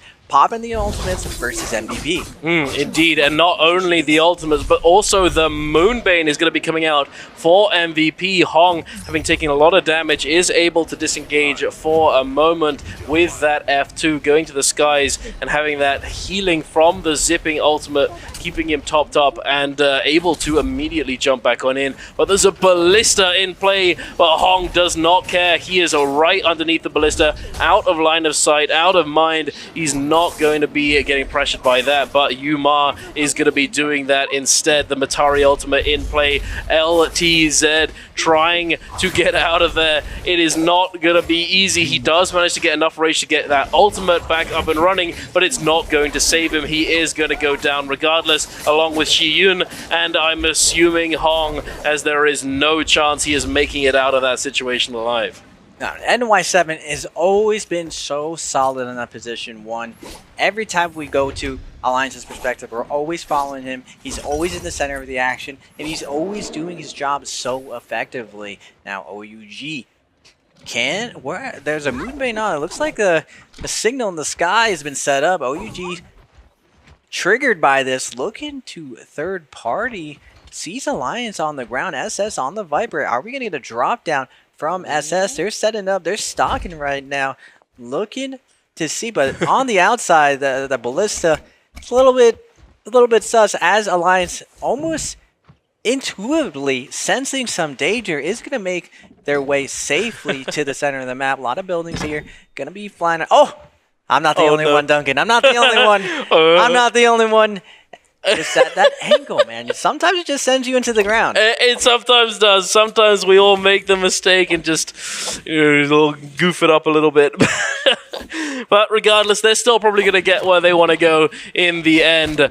But we're taking a look at some of these teams just making the rotations, looting up, a little bit of this, a little bit of that, with some YZG, who has managed to, as we just saw, as they did just drop it, has secured the Red Soul Jade, the Vulpine Essence. If you don't know what this is, it's basically Mortal Defiance, juiced to the max. It's very juiced indeed. Mortal Defiance heals you a little bit of your HP, about 300-ish, whereas Vulpine Essence heals you a total of 1,000 HP. And not only that, but when it pops, it will give you a small amount of damage reduction, I believe 40% or so, for 4 seconds, making sure that if it does pop, you won't instantaneously get bursted down. Yeah, it's very revealing that they're going to put it on CXZ, the Monk. A lot of the times in this composition, that Monk's ultimate is going to be forced out first.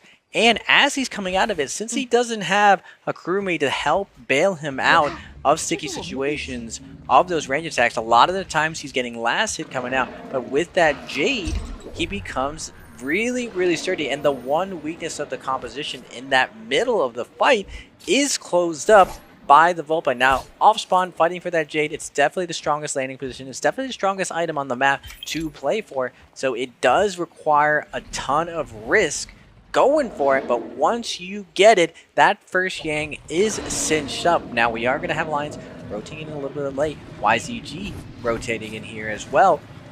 They are going to be making their way to the sword.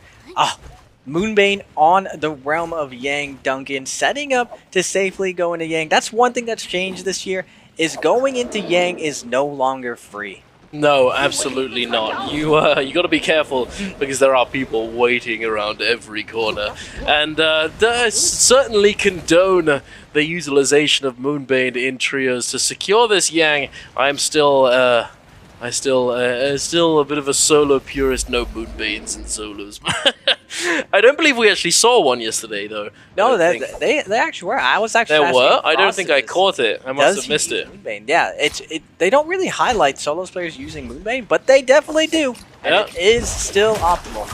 I mean, it makes sense, obviously, with the Realm of Yang change in solos especially, it's much harder to actually secure your entry now. But enough of solos, we're playing trios today, ladies and gentlemen, and we're jumping into this Realm of Yang with YZG and SYN about to go head-to-head. Mines grappling up to the top of the wall, trying to find a cheeky horizontal focus with that longsword, not able to get anything, unfortunately, swapping to that fan, immediately getting focused down by CXZ, utilizing that F1, the F2 comes through from the Syra as well. CXZ now taking the initiative and locking, trying. Oh my goodness, the slam, the jump in, knocking both players up. Unfortunately, not able to get the grab. Is he going to be able to catch any of these players though, Raven, as they are making it extremely hard by hiding behind these pillars? Yeah, nice job of attempting to slow down the pressure from CXZ. His team is trying to knock someone out, but nice grab out of midair. Mines is going to go flying right now. Are we going to get the regrab? Ball Spear's going to be coming out. Stagger's going to be going out. Takeda is going to be pressed, but CXZ doesn't have enough ult juice left. He is going to be dropping down. He does safely get out. Now, peeling for his teammate. 17S is down really, really low, down to a last focus attack situation, but CXZ has a little bit of trouble for himself. Cube is going to bail him out of the situation, coming from the top ropes, looking for the R&B flank, doesn't land the Dragon Slayer. Now, charging up again, looking for the flank one more time, but now TYB is aware of this Monk with the spear, looking for the flank. Still, one failing once, try again. He does find this Dragon Slayer. YZG with that first kill. Can they close out the 2v2 situation? Big Perry's going to be coming out. Love stuck against the corner. They are going to close it out. YZG with that Red Jade dominating. And are we going to see another Monk team winning endgame? This was just so rare throughout the year. It really was. I mean, we've just not really seen him all that much, but now coming in, well, I think the Kylin being phased out has certainly given rise to the Tianhai to come back on in. A vacuum has now been filled by the Monk, by the big dog, rolling in and asserting dominance alongside Hardy. But we'll see if it continues onwards. Something may come in that might be either better or simply just fully eliminates the Monk, but we will have to wait and see. For the moment, it is certainly looking extremely dominant, as not only within this tournament, but before, at the end of Summer Split, we saw quite a few teams find a lot of success with this comp, especially JL. They and GG and all these teams. They don't get. I can't remember exactly whether or not it was JL. I believe it may have been, but they get to endgame. May have been GG actually. They get to endgame with, I think, 4 eliminations. And then they secure the Spirit Well, and then they come out of the end with something like 15 or 16 eliminations, just because they were able to play that endgame situation so unbelievably well, and because this comp facilitates that so well is on top of that. But something to note, JL managed to win Yang with this interesting composition, Raven. Well, I need to see the highlights of this comp. Finally, they're getting success. Does it really counter the Valda Hadi Monk? Me and Triad were talking about this before, that I don't really see a weakness in that composition if you get into an isolated 3v3, especially inside Realm of Yang. JL's going to be jumping in onto Aizen's BBE from BBE. One Fang looking for the opener. He gets instead shredded, forced to use his Yushan ultimate. Absolutely mashed right now, but Aizen still has his FF after his ult is going to use it to disengage out of the situation, but the Yushan keeping up the pressure. Batari ult's going to be invested. BBE needs to find the skill dunker. They have a minute 45 seconds for their Yang depletion. They certainly do. The desperation is kicking in. They need to find something.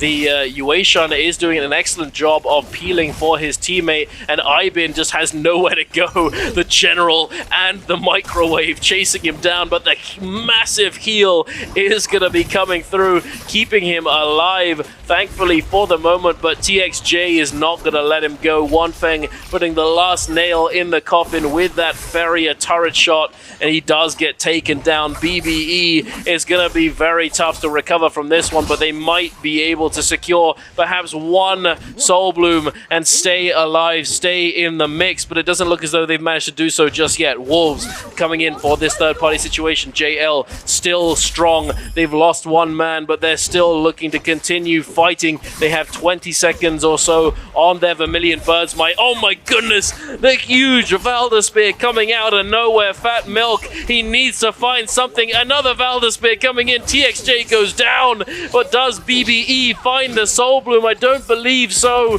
CD Wolves coming in and yoiking every single one of them with all the kills as well. 5-2-1 are coming into the mix now as well, Raven. This is just 6 teams fighting back to back to back. Yeah, no ult zone just attracts all the action right now. Yeah. 5-1's Plan B on the Monk, trying to secure the kill onto Roy He, but he makes it to the buildings, getting out of there. But Wolves are going to be diving in too. About 2 teams chasing poor Roy He, stuck in the middle. Shots going to be raining down, and it looks like Wolves NHQ is going to secure that kill. 5-2-1.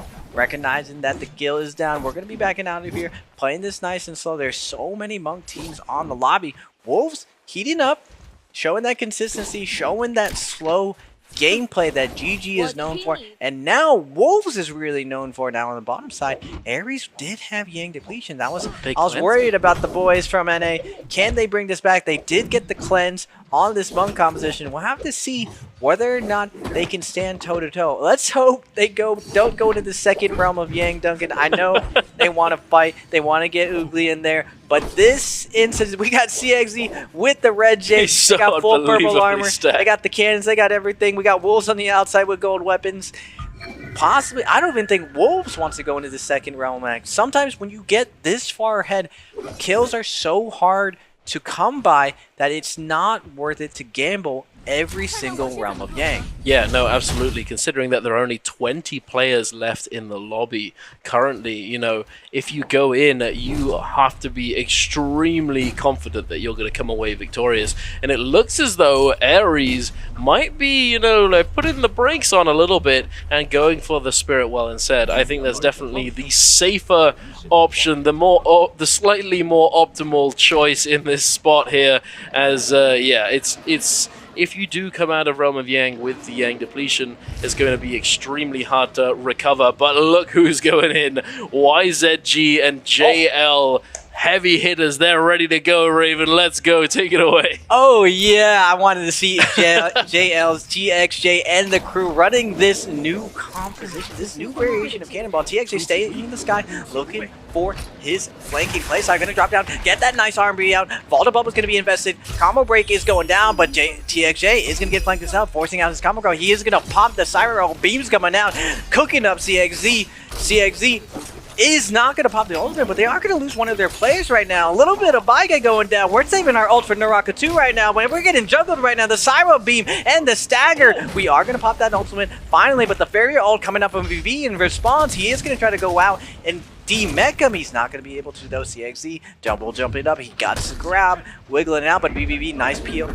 mashing out of here. CXZ desperately trying to figure out a play right now, but BBV sitting in front of him with the Panda Mech raining down fire. CXZ desperately looking for a play, wants to bring this back for his team. QGG on the hottie is going to be popping that ultimate. Can he find some type of recovery? JL's BBV spotting out the CXZ as he's coming out over. He's not going to be able to do anything. VVV is going to close this out, and JL coming out on top, but QGG has something else planned. He wants to go for the timeout. 44 seconds and a dream. Can we go with the full grief? The range attacks is coming out, though. He's getting beamed out of the air. Dodging, weaving, we're around the pillar. 34 seconds. Can my man stall this out? The ult has run out.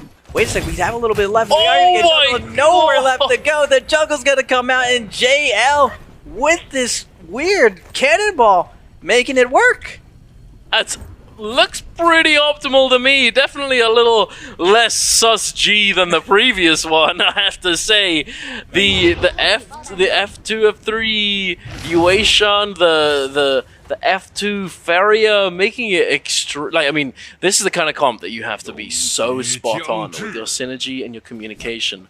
But they are making it work and doing so in style. This game looks as though Wolves also have. I'm not sure if they I think they managed to secure Realm of Yang for free without a fight, without contention, along with Ares actually opting to go for that Spirit Well as we saw before.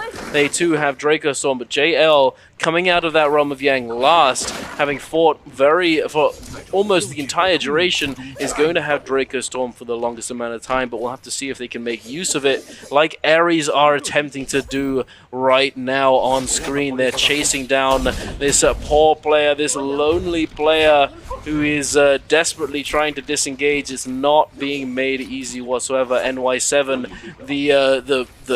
the freight train that he was last game, unfortunately the tables have turned and he's now on the defensive, trying to make use of all of these windows, all of these high roofs, everything to disengage and not get taken down by Ares. But the third party's coming through from JL, and it could go horribly wrong for Ares, Raven.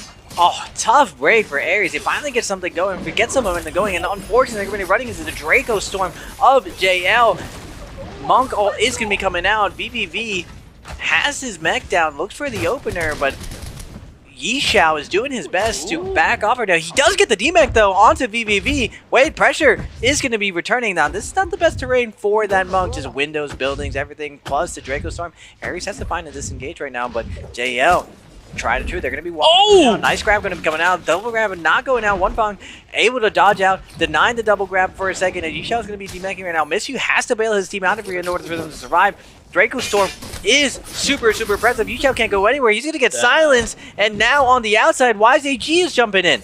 That was rough. The Ferrier F2 to pull him out of that stone form, he just couldn't move. It was he was just absolutely cooked. Tianhai coming out of Ultimate is always a very vulnerable monk. Is definitely the optimal target to go for in those kind of situations. You see him come out, you know that he's vulnerable, and they do so extremely well and execute it very effectively. YZG now looking to try and accomplish something similar onto JL, as they do have that Yang depletion. They're going to have to make something happen within the next 2.5 minutes, or they are going to go down to said Yang depletion. CXZ being pressured, being forced into a corner, now forced to use that Tianhai ultimate, that Vajra state. But as you said, all these windows, all these pillars, all of this making it extremely hard for him to find any value whatsoever. One thing, just peppering his toes with these range shots, with these melee attacks, making it hard for him to sort of stand still and not take all that much damage. JL still on the move, still fighting. TXJ jumping into that Ferrier mech now, looking for the reset, looking for that heal up, and they are very happy to do so as they're not in all that much danger just yet. However, as I say that, Alliance are lurking at the zone edge, and this might turn extremely wrong for JL as they come back into the zone. Yeah, nice job recognizing the no ultimate zone coming in. JL, good presence of mind, but still Alliance is going to be holding them on the outside. And now in the scum situation, Alliance is turning their weakness to some success, waiting out JL. A little bit of an overextension coming out from JL, but like we were saying, limit testing that new composition. Do they really need to play endgame on it? We already saw them in Realm of Yang, and just getting a little bit oogly, a little bit of an overheat there, not able to survive. TXA does make his way to the but YCG, CXZ, not letting him get out of here. We've still got a minute left on our Yang depletion. We got to find this kill. Can TXA find the kite? Cyro's Gold F, just one of the best movements in the game currently. Breaking that combo and just sending you flying. Can they close it out onto TXJ? They do have 50 seconds. I don't know if they're going to be able to find him on this pillar left and right. He's not able to get the heal off. TXA going to be dropping down. Army's coming out. Can YZG chase him down? Trios players with their chase down, but on the top rope. Wait a second, Alliance are in revenge. Alliance is not part of the team. They find the kill. YZG is the one who needed that Yang depletion. Yeah, they did. Everyone's just chasing him up and down the tower. It's like, Ballista will do it. It just obliterates him right to the face, and YZG put in the most saddening positions that there can be in Naraka, going down to Yang depletion, running into the zone and accepting defeat. CXZ is just he's very sad, Monk, very sad indeed. He does go down to the zone, to the Yang depletion. It is what it is. It happens. They did manage to recover their day so far. They weren't doing all that well. You know, they're still in the bottom 6, but they've recovered somewhat, going up to 38 points now, but fully eliminated in this lobby. We have 16 players left alive, Raven. Ares might be going down next. Kuzo, beautiful parry coming out there, utilizing that ult activation to armor through the first part of that focus attack, but unfortunately, I'm not sure if it's going to make all that much difference, as the amount of damage is simply too much, and that Valda shield can only keep you alive for so long. Wolves making their way back into the zone with that White Tiger's prowess. The buff that did so much for them early on in the year has now changed, but they're still very comfortable in this position, I would say. Yeah, Wolves is showing that the slow playstyle is the way to go. Unfortunately for the NA boys, Ares, they had a lot of momentum right here. They just get third party by JL with the Draco Storm. That's the tough part of the just fighting playstyle. If you don't end fights really fast, the third party threat can come out of nowhere, and your game is ended when the strongest team in the lobby ends up finding you with Draco Storm. But OUG still in this, and I would say the cutoff point, looking at the average points during this game 6, 35 times 2, it's probably going to be around 65 to 70 in order to be in that top 12 position. So you want to feel very comfortable getting that 30 points, I would say, for the day. You can feel comfortable, but consistency in kills going into the second half, it's going to be tough for a lot of these teams. Now, Yeah, every lobby has a weaker lobby that you end up being paired up. There are 3 groups.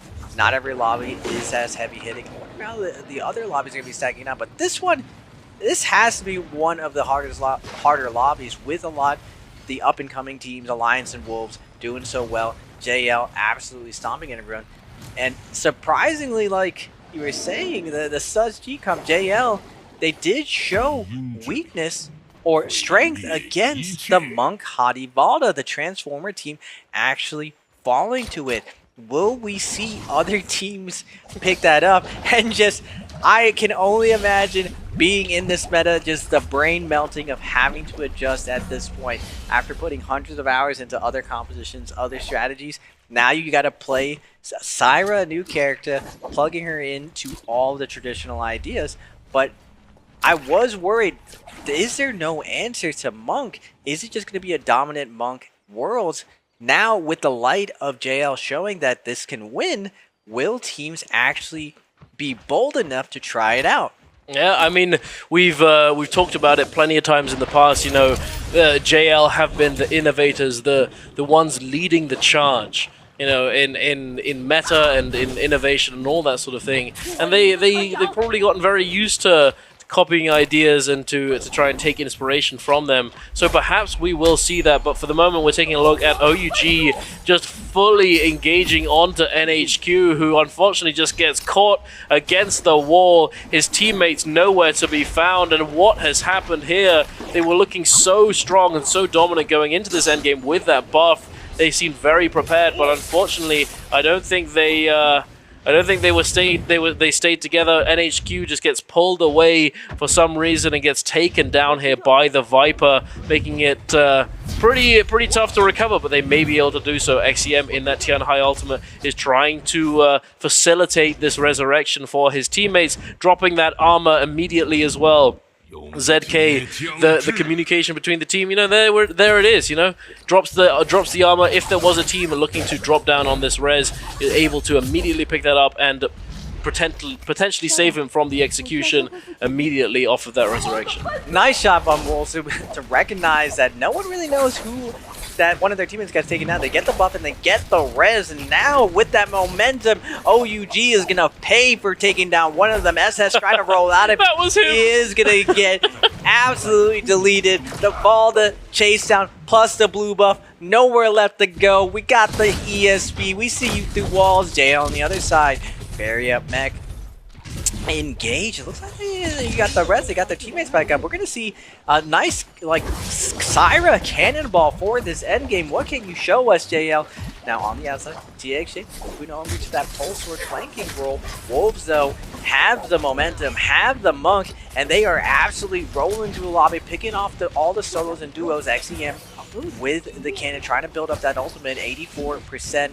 Once you have your ult up on your Monk, you get back to that safety net, that the threat of the Monk in this small area. And going into this last little bit of a ledge here, but he's going to have free reign to find some double grabs here, Duncan. Yeah, absolutely, especially if this zone is going to pull back in towards where towards the perspective that we just had, which I believe it is all that open space. If it had gone the other direction, then it would have been very bad for these Tianhais, but fortunately for them, they have free reign, free pickings of the grabs, and there it is! XEM getting the double slam, taking down Revenge and TXJ. It looks as though JL is falling apart at the seams now, perhaps, as they are going to have a tough time recovering now. NHQ at the bottom of XEM's feet with that Aurora Burst, making it extremely hard for anyone to come on in and take him down or apply some pressure as he comes out of that ultimate state. XEM now picking up the second Soul Bloom as well.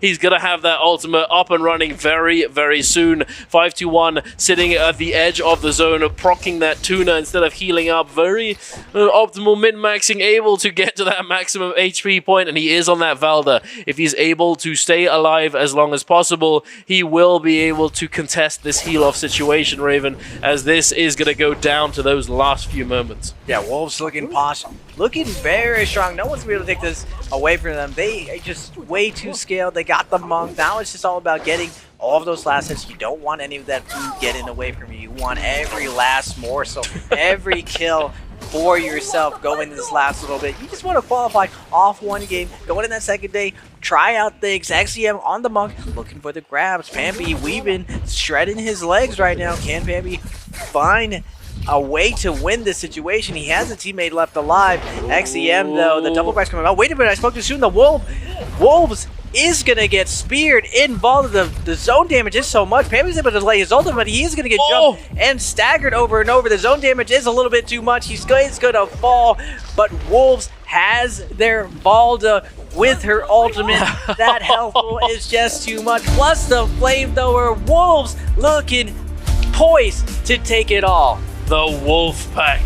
They are absolutely gaming. I saw, I mean, there was a little bit of a fumble towards the end. They stumbled, they tripped up, but it wasn't fatal. They did manage to secure that Spirit Well and come back in and get that resurrection, securing that MVP. It was looking very close at the end there, but as we have talked about many times in these heal-off situations, with this new composition, you have multiple win conditions for that heal-off.